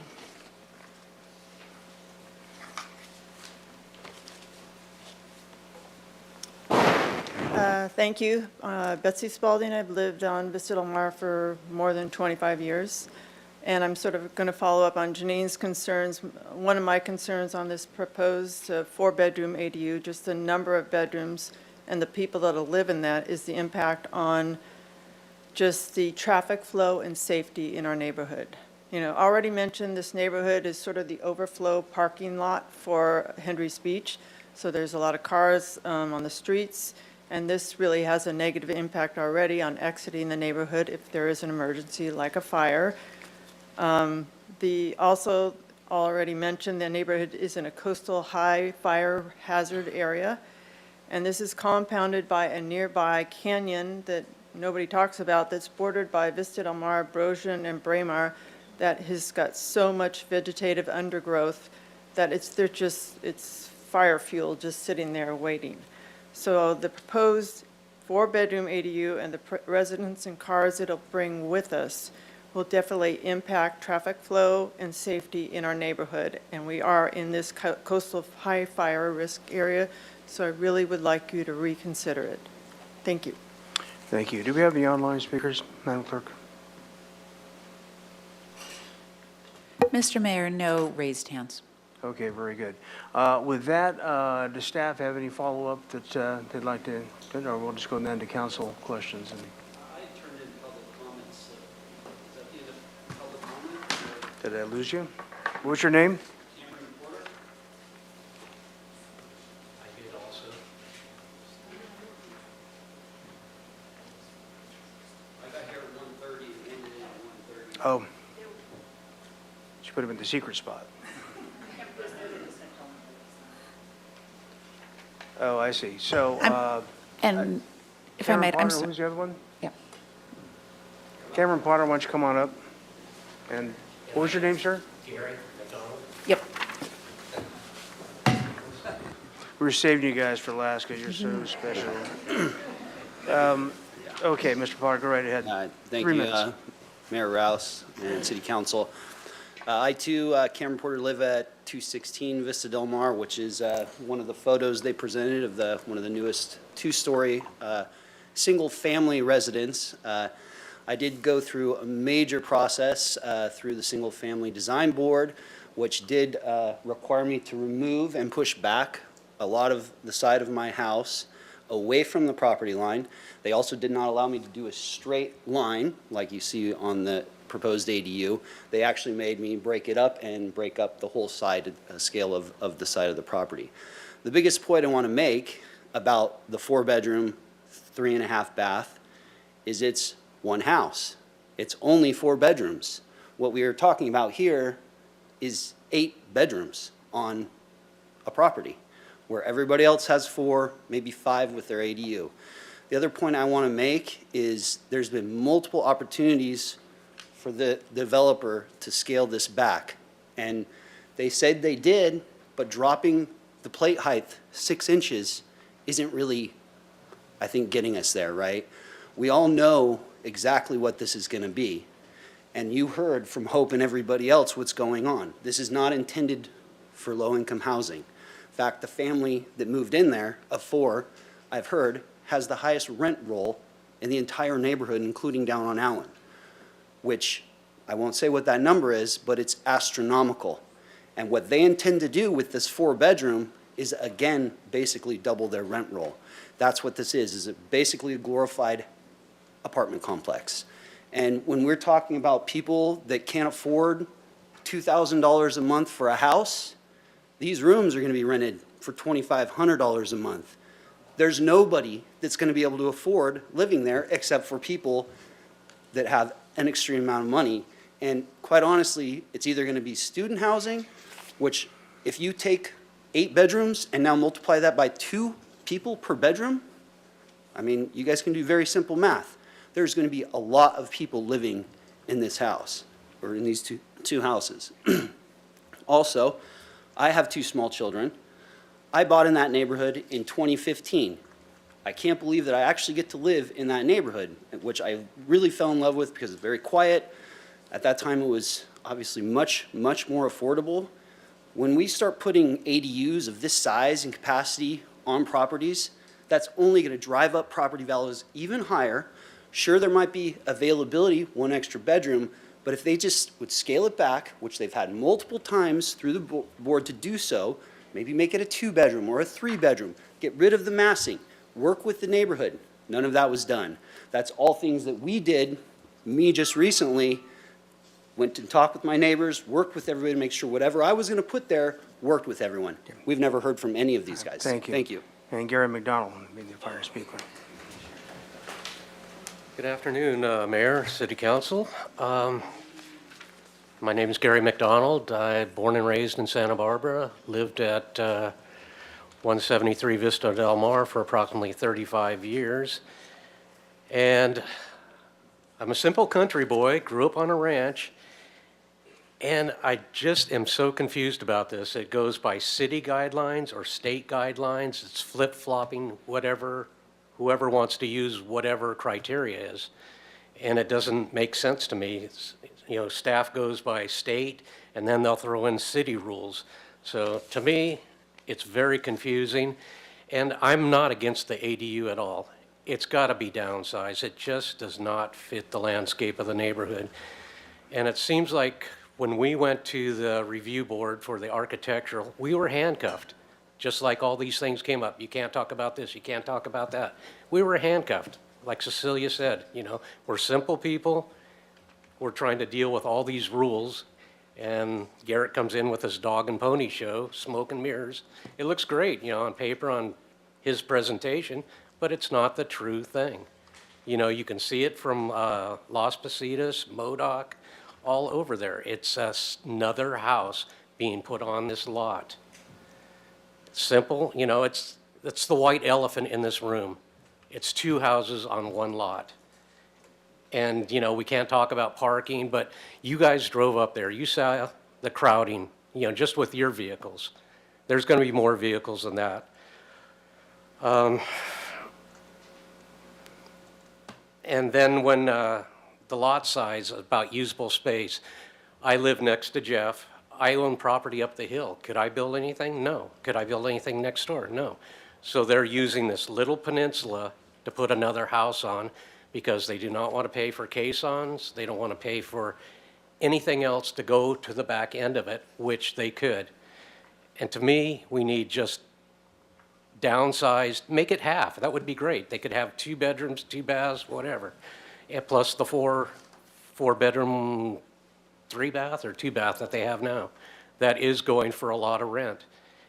And the people that are living there now, I know for a fact, are going to be moving once construction starts. So this whole dog and pony about, the people are going to be staying there. If we did a 2-story on the house, they would leave. They're going to leave now. They don't want to deal with all the construction. So anyway, thank you, and viva la fiesta. Thank you. All right, and with that, staff had comment. Yes, Mayor Rouse, I just want to acknowledge that we also have former SFDB Chair Brian Miller here if the council has any questions and would like him to share. Okay, if there's a statement from SFDB, that'd be fine. If not, we'll go to council questions. But is there anything that SFDB would like to say in addition to the staff presentation? I actually want to address the second elephant in the window. Senate Bill number 35, number 20, that was passed in 2017. California Senate Bill 35 is a statute, I can't talk, a statute, oh my God. Thank you. You should be up here. Yeah, really. Streamlining housing construction in California counties and cities that fail to build enough housing to meet the state mandated housing construction requirements.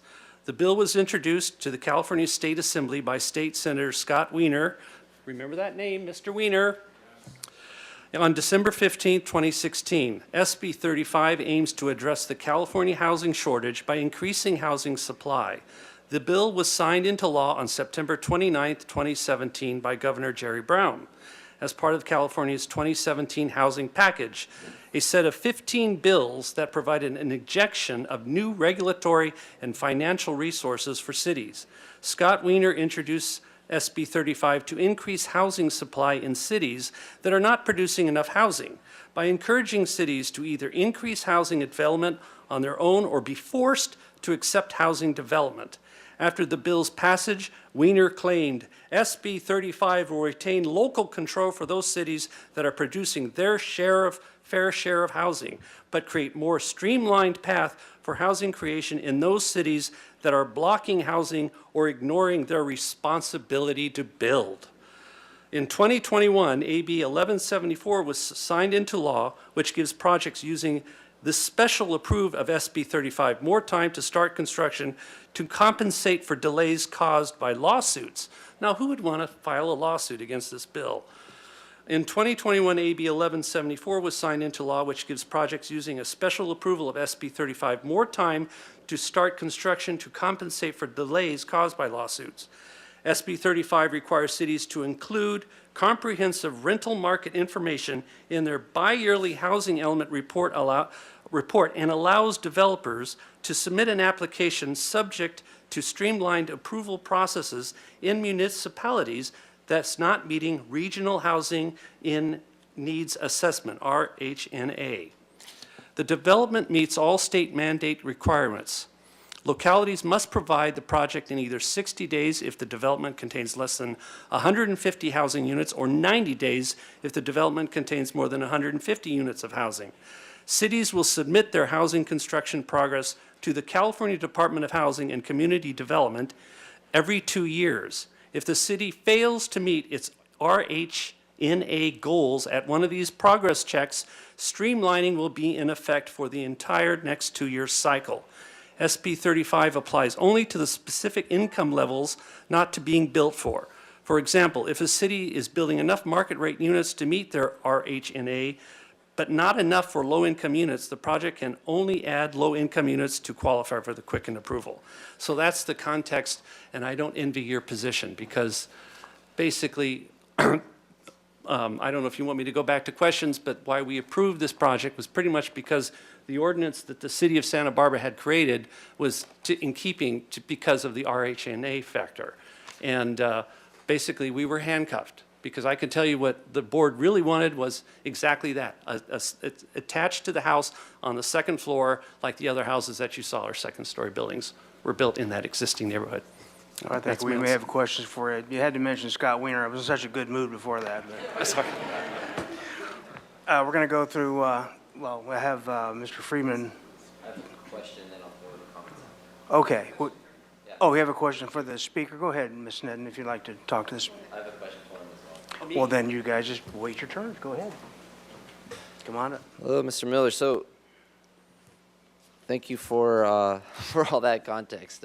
Yeah. I'll kind of get my comments later. My question to you is if you could clarify. I went back and watched the hearing, and it was a split 3-2 Yes. in the issue I brought up earlier, and it was on detached versus attached. Can you clarify in the hearing if there, the question was asked if there's any other detached in the neighborhood, to your best Well, recollection? here's the question, more to that. I got the feeling and the impression we couldn't say you cannot have a detached ADU based on the law, the state law, city ordinance. So and part of it says if it's detached, it can be that square footage.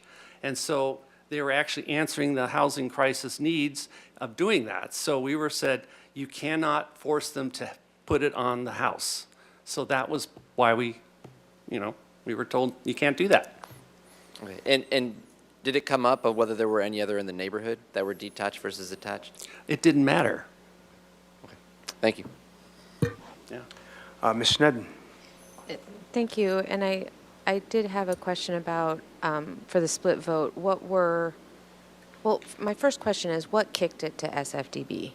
Why is it even there? And then furthermore, what is the purview?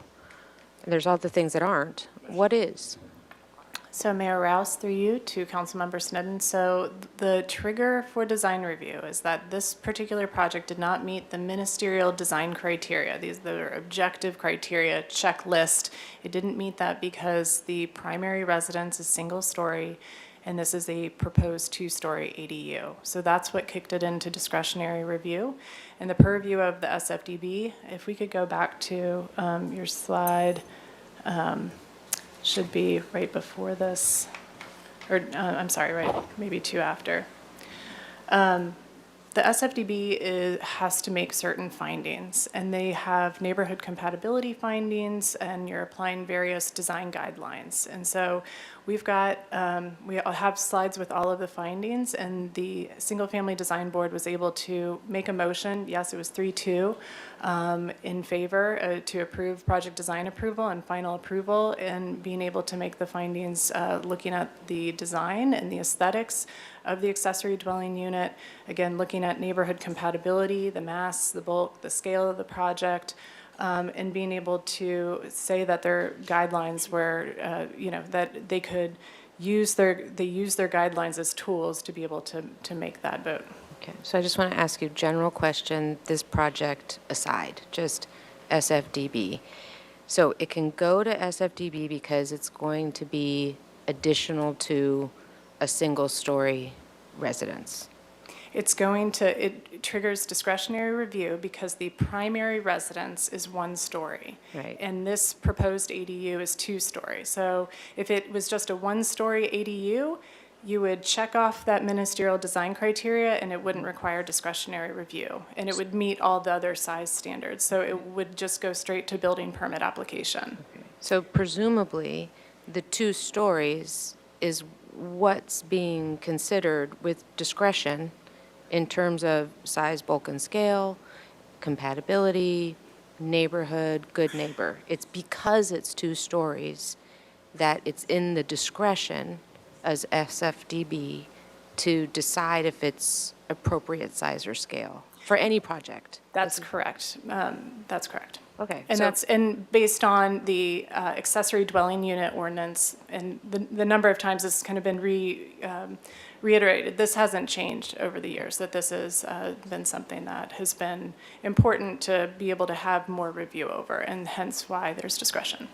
So then, for the 2 members of SFDB who didn't vote for approval, what were their arguments? One of their arguments was to be able to push back the development further back towards this hillside. So that was in large part the concern, and having concerns about the financial impacts, or not necessarily wanting there to, being concerned of the cost being greater if it was pushed back. So I just want to be really clear. So all the things that aren't, the parking or the number of bedrooms or things like that are not things that they could have discretion over, but they very clearly have discretion over the size of it, how big it is and how it appears in the neighborhood. That's correct. Okay. And thank you. And then how many square feet is the main structure? Mayor Rouse, through you to council member, can you please clarify the question? Are you asking for the existing residence? Yes, the existing Okay. It's 1,920 square feet, and there's an attached garage of 446 square feet. I'm glad you broke those out separate. And then how large is the proposed ADU in the way that the city measures square feet? It is 1,920 square feet. It's net square footage. No, I'm sorry. Pardon my interruption. It's 1,200 square feet. 1,200 square Sorry about feet. that. And that's net square feet, and that's a measurement that's defined in our municipal code. And prior to scheduling any project for project design approval, staff does a thorough review and makes sure that this project meets all the standards, and it does. Okay, thank you. And then is it going to be rented as a single structure? Or does it matter? Do we have purview over that? Mayor Rouse, through you to Councilmember Sneddon, that's not something that is in the SFDB's purview. There's no, the state doesn't dictate if a homeowner can live there. It could be rental, it could be home ownership, and we don't necessarily, we don't dictate how many people can live on site. Okay. And that, again, it's not part of the SFDB's purview. Okay, so it's, I guess, a general question about ADUs, if they can be divided up further at a later time, or if there's any consideration of that. Mayor Rouse, through you to Councilmember Sneddon, I think we look at it as one unit. Okay, If you that's start my to question, divide things up, then you're looking at multiple units, and then it no longer meets the definition of an accessory dwelling unit. And then one more question, is this property then also eligible for an SB 9 split or not because it's in high fire? Like, is there potential then that this is split and then another two? Councilmember Sneddon, that's hard to say. It has to meet certain criteria, and I feel like that's a little bit difficult to answer right on the spot. But that, just based on the slope, the ability to develop on that slope would be a little more difficult. And those are outside the scope, but within the purview as FSDB, in their discretion, is the size, bulk, and scale in the neighborhood, and that's why it was before them. Correct. Okay, thank you. Mr. Friedman. All right, first, thank you to the presentation, and first, I have a lot to say, and I'm wondering if, Mr. Gordon, you can come up, because I'd like to see some of your photos. I'm just kidding, I wanted to use your photos, too. So I'm going to start off, I just want to address the neighbors. I get where you're coming from. I know that neighborhood well. I've spent a lot of time with some of the neighbors. Some of you might have even been at the community meeting I held at Elings Park with our high-level staff to try to go through a lot of the challenges that you have there, especially with fire, access in and out, coastal parking, and all that. And there's no easy answers there with the housing that is there. And so I definitely understand the challenges and why this why this project is concerning on a lot of levels. And most of the issues I agree with you on that you've raised today, but this is what Chair Miller said in his comments at the Single Family Design Board, or alluded to, is that most of those are, the state has handcuffed us to not even be able to use them. However, I think that there are opportunities that when you look at it, that even if they're looking at the health and safety of the neighborhood, we have to really look carefully at them with projects like these. And it's unfortunate that the local ability to look at different neighborhoods is taken away, especially when you have issues of fire, especially when you have access, coastal access. Although this is outside the area where they have to require parking, as the residents of this street know that on many summer days, especially weekends, your street will be full of people going to the beach. There is not a single space in that entire neighborhood. And you'll get people coming up there, turning around, and it creates a lot of just challenges up there. And that is not considered. We can't consider that anymore. And so you have, on the one hand, the state wants to promote coastal access parking, and this area is designated coastal access parking, and yet we're not allowed to consider that. But we have to consider what's in the housing element. So you have conflicting state policies of what local governments can look at and what they can't. And the state themselves are sometimes conflicting. So with all that, the issue of, I'm going to go back to the issue of attached versus detached, because that was, to me, what the primary, one of the two primary issues of the two dissenting votes at the Single Family Design Board was. And while I understand the argument from Mr. Gorin that, just because it hasn't been done doesn't mean you shouldn't do it, because then we wouldn't have it. That's true in some neighborhoods where, the flat part of town, yeah, you're not going to have fire. But in that specific neighborhood, there are outstanding issues. And when you look at it, you can't consider it because it gets into health and safety issues. And it does get into neighborhood compatibility. I agree with the two dissenting on that particular issue. Because once, should it get approved, then it opens the door to all these other larger units which go down there. So on initially looking at it, they meet a lot of the check marks. This is why the Single Family Design Board went back and forth on this. They had it was by no means, it was a 3-2, but it could have gone the other way. I think it could have gone 5-0 the other way, actually, if there was more ability for us to review these locally. But for me, the issue is it would be a precedent setting, and it does have, it's not in character with the neighborhood. I'd also like to just, with the good neighbor guidelines, and these are guidelines, so they're requested that you can't really base a decision off of it, but I just want to read them. It says it says before completing your design your addition or your new house as if you were going to live next door to it. Talk with your neighbors and show them your proposed design. Consider organizing a meeting with your neighbors to encourage neighbor discussions. And then in general, before you go to the single-family design board, when you go before them, discuss how you have designed your project with your neighbors in mind. And summarize for the SFDB the results of any discussions you have had with neighbors about your project. And using these techniques can help the SFDB to see how you have made a good faith effort.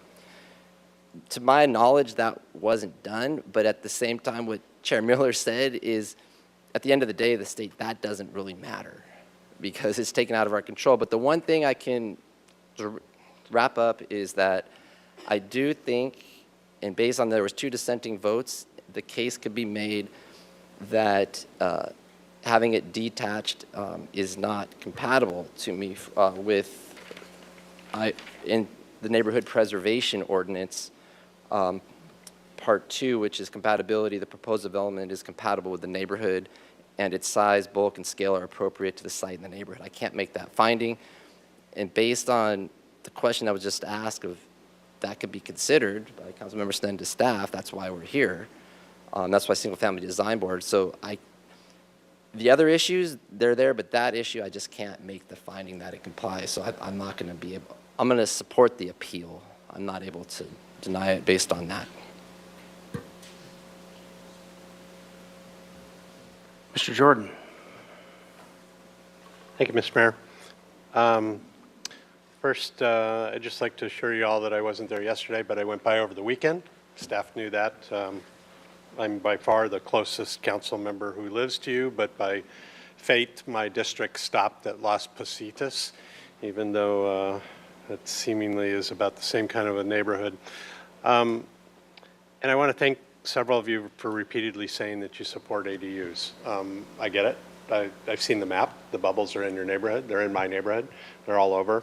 In fact, this is by far, but we have, I don't know, 900 plus ADU applications since 2017.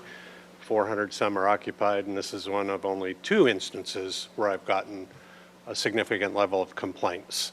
So I don't know if that's good or bad. That either makes you an outlier or it rises the bar that you really have a valid complaint. And I'd just like to apologize because that'll probably be about the last of the best things that I say to you, because I have prided myself as a planning commissioner and sitting here that recognizing that it's not always about words on a piece of paper, that it's about the people that are impacted by those policies. And in this particular case, clearly rises to a problematic issue with the tension between those for me. But the tension, again, lies with the cards were dealt with in terms of state legislation rather than local legislation. So now I'll wander off into the unpleasantries. I would disagree with Councilmember Friedman in characterizing this in one of his comments as a precedent, because this precedent has existed since 2017. This project could have been built immediately upon the state's allowance for ADUs as big and without some of the controls that we have gained through our local ordinance adoptions. And that it wasn't is frequently a slap in the face to a neighborhood who doesn't realize that, or doesn't realize you can build 30 feet high, or doesn't realize what you could do. But I just don't characterize it as a precedent when it's been around for a long time and been available and nobody has taken advantage of it yet. I'm also not going to second guess a 3-2 or 2-3 vote by one of the design boards. It just, this situation, for me anyhow, clearly does not rise to that level to go down into those weeds and think what ifs and what that will be. I believe the record shows that, the design board did exactly what they were supposed to do. They considered exactly what they were supposed to consider, and a majority of the design board made the findings for this project to proceed. For me, the problem personally is not so much the size and the location, it's the number of the bedrooms. I see the number of the bedrooms as the big impact point, and despite being one of the biggest shills sitting up here for ADUs working seamlessly into a neighborhood, this will never be a poster child that I would call working seamlessly into the neighborhood because of the bedrooms. I think the components of the design, the height is well under the height limit. There's a requirement on record for landscaping to screen from the other building. The setbacks are more than what would have been minimum setbacks. They had an opportunity even to design that building to match the other buildings in the property that run along the property lines, and they chose to rotate that to 45 degrees, so you're only getting a point of it close to the setbacks, reducing that massing. So for those reasons, I can't find a method to ascertain that the findings haven't been met through this process already, and that this process should be run back the other way and appeal. So I will not be supporting the appeal. Just 3 quick comments to staff in regards to, in regards to ADUs in general, to add to my ADU list, and that is, I'd love somebody to do some work on bedroom counts and being imaginative on how to not be in this position again. And have to strain ourselves to say, hey, a bedroom count did not meet a finding of health and safety to the neighborhood because I can't get out of the neighborhood because now there's 8 more people in a house.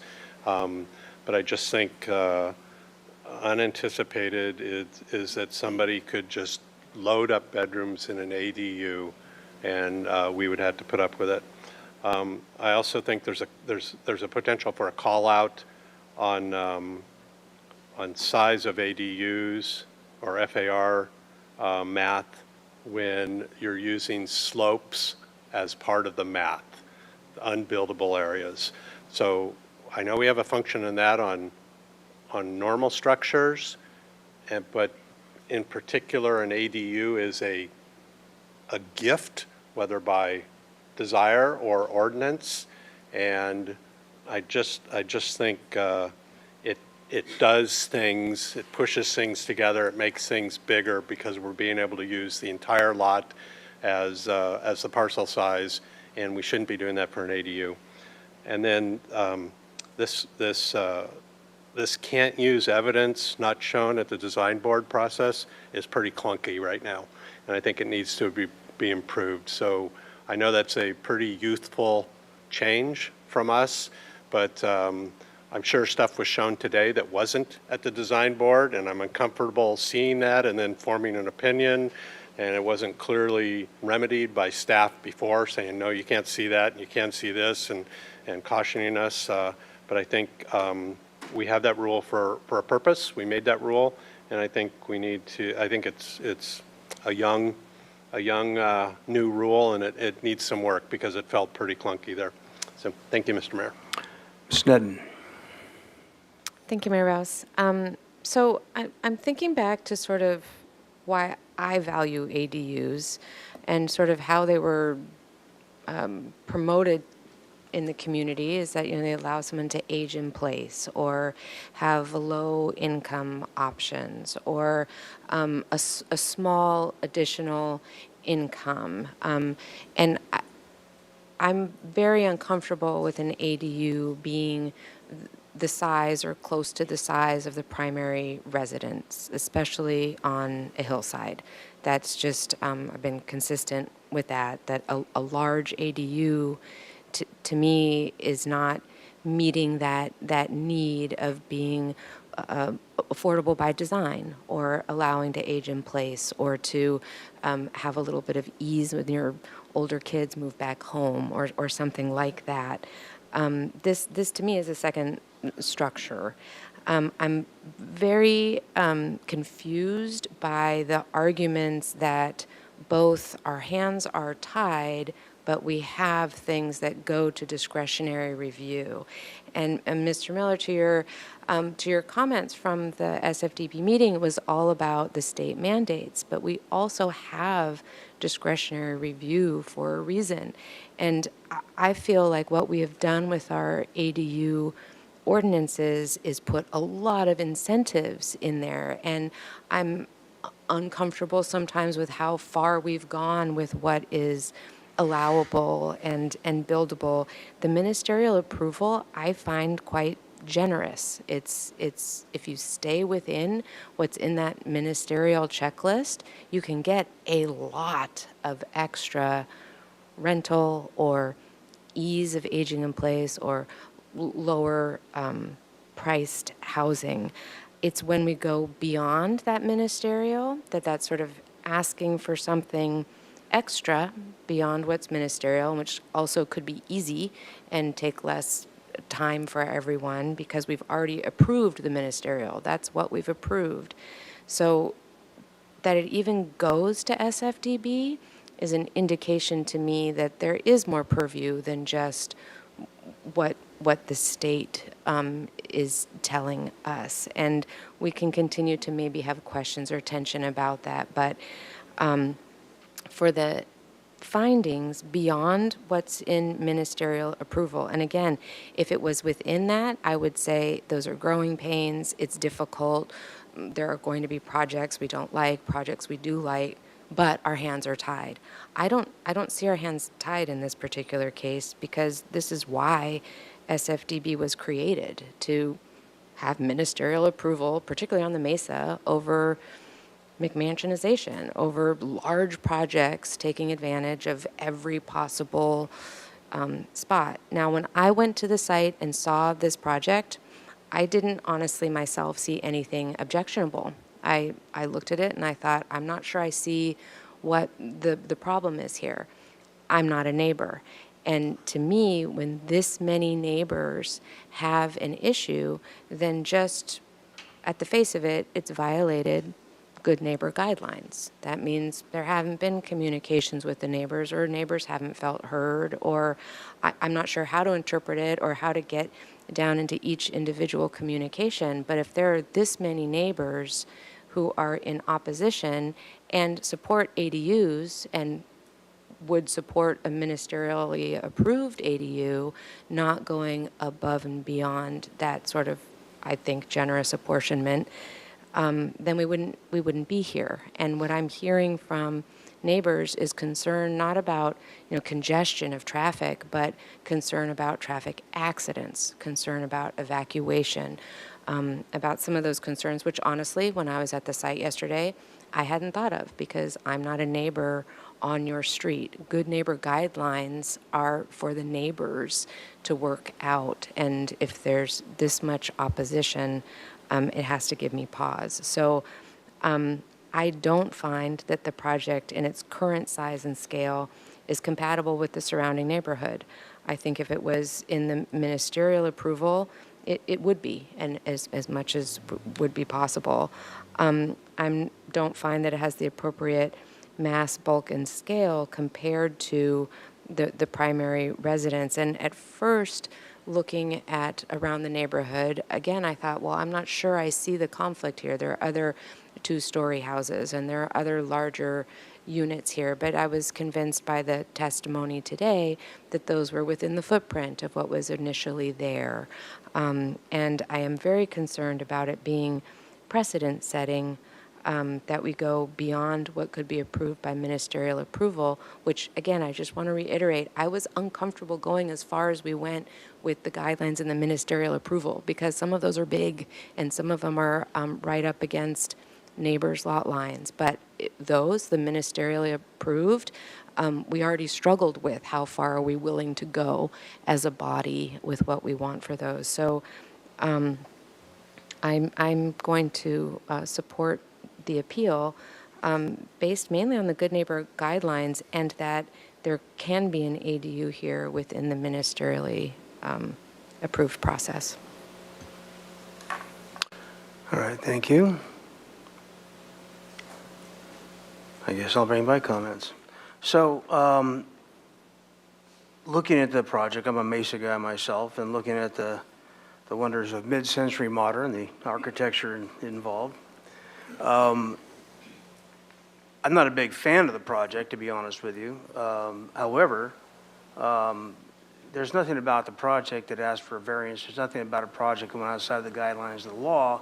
Nothing about the project is violating the law. And the neighbors aren't happy about it, and I get it. The elephant in the room is use. How many bedrooms, how many fixtures, how many cars, all those things. But there are things we don't have purview over in this. And that's one of the big problems. It's the way the law was written is not something I'm in love with. That's why I said, when somebody mentioned Scott Wiener, I got kind of cranky, because that's exactly what's happening to our communities. And that's the stuff we're getting. But up here, my colleagues and I do have some discretion, but we also are responsible to make findings. And the findings have to be that this is outside of the intention or the standard of the law. And, you know, I don't know, and I'd ask staff a quick question. Is there anything in the law about having, or the number of fixtures, either minimum or maximum in a residential structure, in terms of how many bathrooms you can build within a residential structure? Mayor Rouse, no, there's Okay. no. So, and that was the elephant in the living room tonight, it's not about size. I mean, the gentleman that built the two-story house back in the 90s is very, very, very attractive house.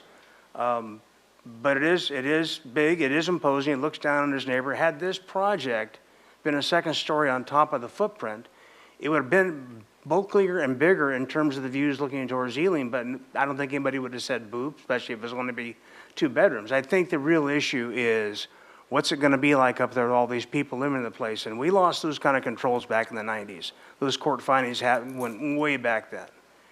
So I don't know that I can sit up here and make the findings for a project that, frankly, I'm not in love with either. And I really totally get the neighbors' concerns, feel the same way. But I also know what my role is up here, and I know that my role is to make the kind of findings that are consistent with the laws that were given. And yes, it went through discretionary review, and I get why, but it isn't going outside of the bounds, nor did it ask for a variance on any one of parts of the project. These things are underparked. It's going to be overpopulated, all the above. I agree with that, and I don't appreciate the project. But can I find to oppose it? I can't. And it's up to my colleagues to make those discretions, but in my job and my definition, I don't feel like I can make the findings uphold this appeal. So are there further comments? Or did Mr. Gutierrez want to weigh in?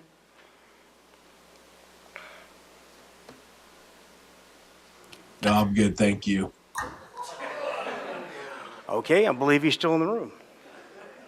Mr. Friedman. Okay, with that, I just want to add, and for those who think that we don't have enough or we're losing local control, a state legislature introduced 2,600 bills this year, and I can guarantee you there's at least a couple that will further take away local control. Just want to, everybody watch out and see what's coming. But with that, you know, I hear where everybody's at. This is a tough one, but I do think that the compatibility is an issue in terms of making the findings. And so I am going to make a motion to uphold the appeal. Okay, moved by Friedman. Excuse me, through the mayor, Councilmember Friedman, we would like a motion to direct staff to return to council with a decision and findings resolution to reflect the outcome of the appeal. So whichever way you rule tonight, we're going to need to go back and prepare a resolution with the appropriate findings and come back to you with that. Okay. So I'll make a motion to uphold the appeal and direct staff to come back with the findings. Do we have to name the findings, Madam Attorney? Councilmember Friedman has already listed some findings, so I think I'll ask staff if they've got sufficient findings Ms. based on what Ostrander? Councilmember Friedman has mentioned. Mayor Rouse, City Attorney Connect, I've been taking notes of what the findings you said suggest you could not make to support or to uphold the appeal. Got that right? Okay. Okay, first by Friedman, second by Sneddon. Okay, very good. Let's go to a vote, please, Madam Clerk. And the motion is to uphold the appeal, or to direct staff to come back with the findings and uphold the appeal. Correct. And with the motion by Councilmember Friedman, seconded by Councilmember Sneddon, to uphold the appeal and direct staff to return to council with a resolution with findings. Okay, go ahead and vote. And Councilmember Gutierrez, Oscar Gutierrez? Yes. Thank you.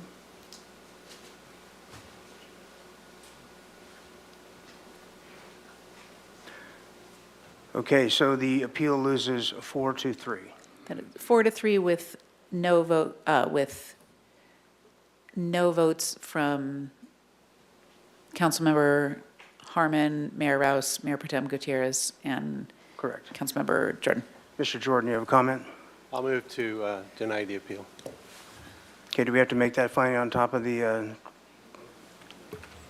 Mr. Mayor, that would be the same motion to direct staff to return to council with the resolution with findings to support that motion. Thank you. so we don't need to make So that? moved. But, I'm sorry, what, were you making a motion? I said so moved on what Ms. Connect said. Okay, To deny the appeal and direct staff to bring back Okay. findings and a resolution. I'll second that, so we'll go ahead and put the queue up again, please.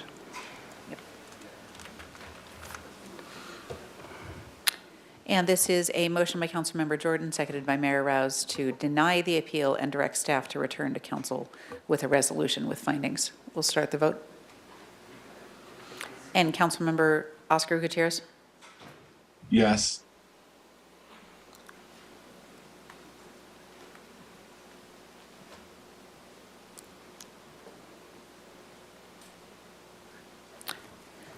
Okay, motion passes 5-2 with Freeman and Sneddon in dissent. Very good. All right, thank you very much. Let's go to council committee assignment reports. Anyone? We have Mr. Jordan. On a better note, Those are fun. participated on Saturday in about a half day of the Shoreline Park Torrey Gate landscaping renovation project, and was a great example of the Mesa Neighborhood Association taking a role with city staff, and about probably over the course of 4 hours, 35 or 40 Mesa residents, some weren't Mesa residents, but community residents showing up to do a lot of digging and then some subsequent planting down there of new landscaping of an area that historically had been more of a garden area, and this just had decayed over time. And not only just a kind of great Shoreline Park community building event, but also a great example of how you find somebody in the community, in this particular case, Oscar Zavala, who lives in the Mesa, to champion a project and engage with staff and leverage all the community labor that went into that with staff resources, and put together a great project. So. All right, thank you. Ms. Sneddon. Thank you, Mayor Rouse. I attended with the Book to Action, one of the events at the library with the screening of the documentary Push. I highly recommend it, and just a reminder that there are several other activities and events that are tied to that book, and I also recommend reading the book. So they're great events from the library. Thank you. Mr. Friedman. Thank you. I did a tour of the YMCA new Transitional Youth Navigation Center over on 701 East Haley Street, and just a great program for the transitional youth who experiencing homeless or at risk of it from ages 17 to 24. I think some of my colleagues, you have gone there. If you haven't, I highly recommend it. It's a great brand new project, and it happens to be in a former city building. And it was there's a lot of great services that are there for that age group, and we're fortunate to have that in there. Also attended the plane pulling contest out at the airport, and I know a lot of our executive staff were there, and that was a fundraiser for the Alpha Resource Center. And congratulations to, it was the airport staff actually was the winner, and there were over 20 teams. I think there's 23 teams trying to pull a plane 20 feet as quickly as possible. Not an easy task, but it was great. A lot of people were there. It was the second year for a great organization. And then we also did with staff one of the homeless regional action plan walks up in the Upper State Street area. I want to thank Mayor Rouse for attending. We had a lot of our staff, and these are important to go throughout the different neighborhoods of the city, because it really is an opportunity for the different officials at the city and our partners to come out and meet with the community and see what's going on. And in this case, there was a highly problematic area that we were able to actually go in and put some resources into it, and it's been an ongoing issue, but we were able to speak with some business owners and then go out and have a plan to take corrective action on a place that induces crime and a lot of other issues, drug use and everything. And we have a plan now to go in, and it all happened because we were able to come together, and I appreciate a lot of people saw us walking out there that have said that. I saw you walking with a big crew there, and the mayor was there, so and our police chief and others. So I just want to thank everybody that came out, because we are going to be able to make some significant progress on an area that has highly visible and had a lot of challenges in the Upper State Street area. Thank you. All right, thank you. So we also had an East Side Coffee meeting with, and Barbara Anderson and Talia Dorado from the administrator's office joined us over there, and that was great, kind of the formation of a chat room for our folks on the East Side. Did a walk with Mr. Freeman. That was very productive. That was really good. Got to read with the Roosevelt first graders, a group of people I enjoy almost as much as your company up here on the dais. And last night with Miss Nedden, we attended the Riviera Association meeting, and I'd like to remind all of my colleagues that all of our districts really should have these kind of neighborhood groups. They're extremely active and interested, as are the Mesa folks, in going out and getting stuff done on a volunteer basis. So, and with that, I think we're done. Thank you.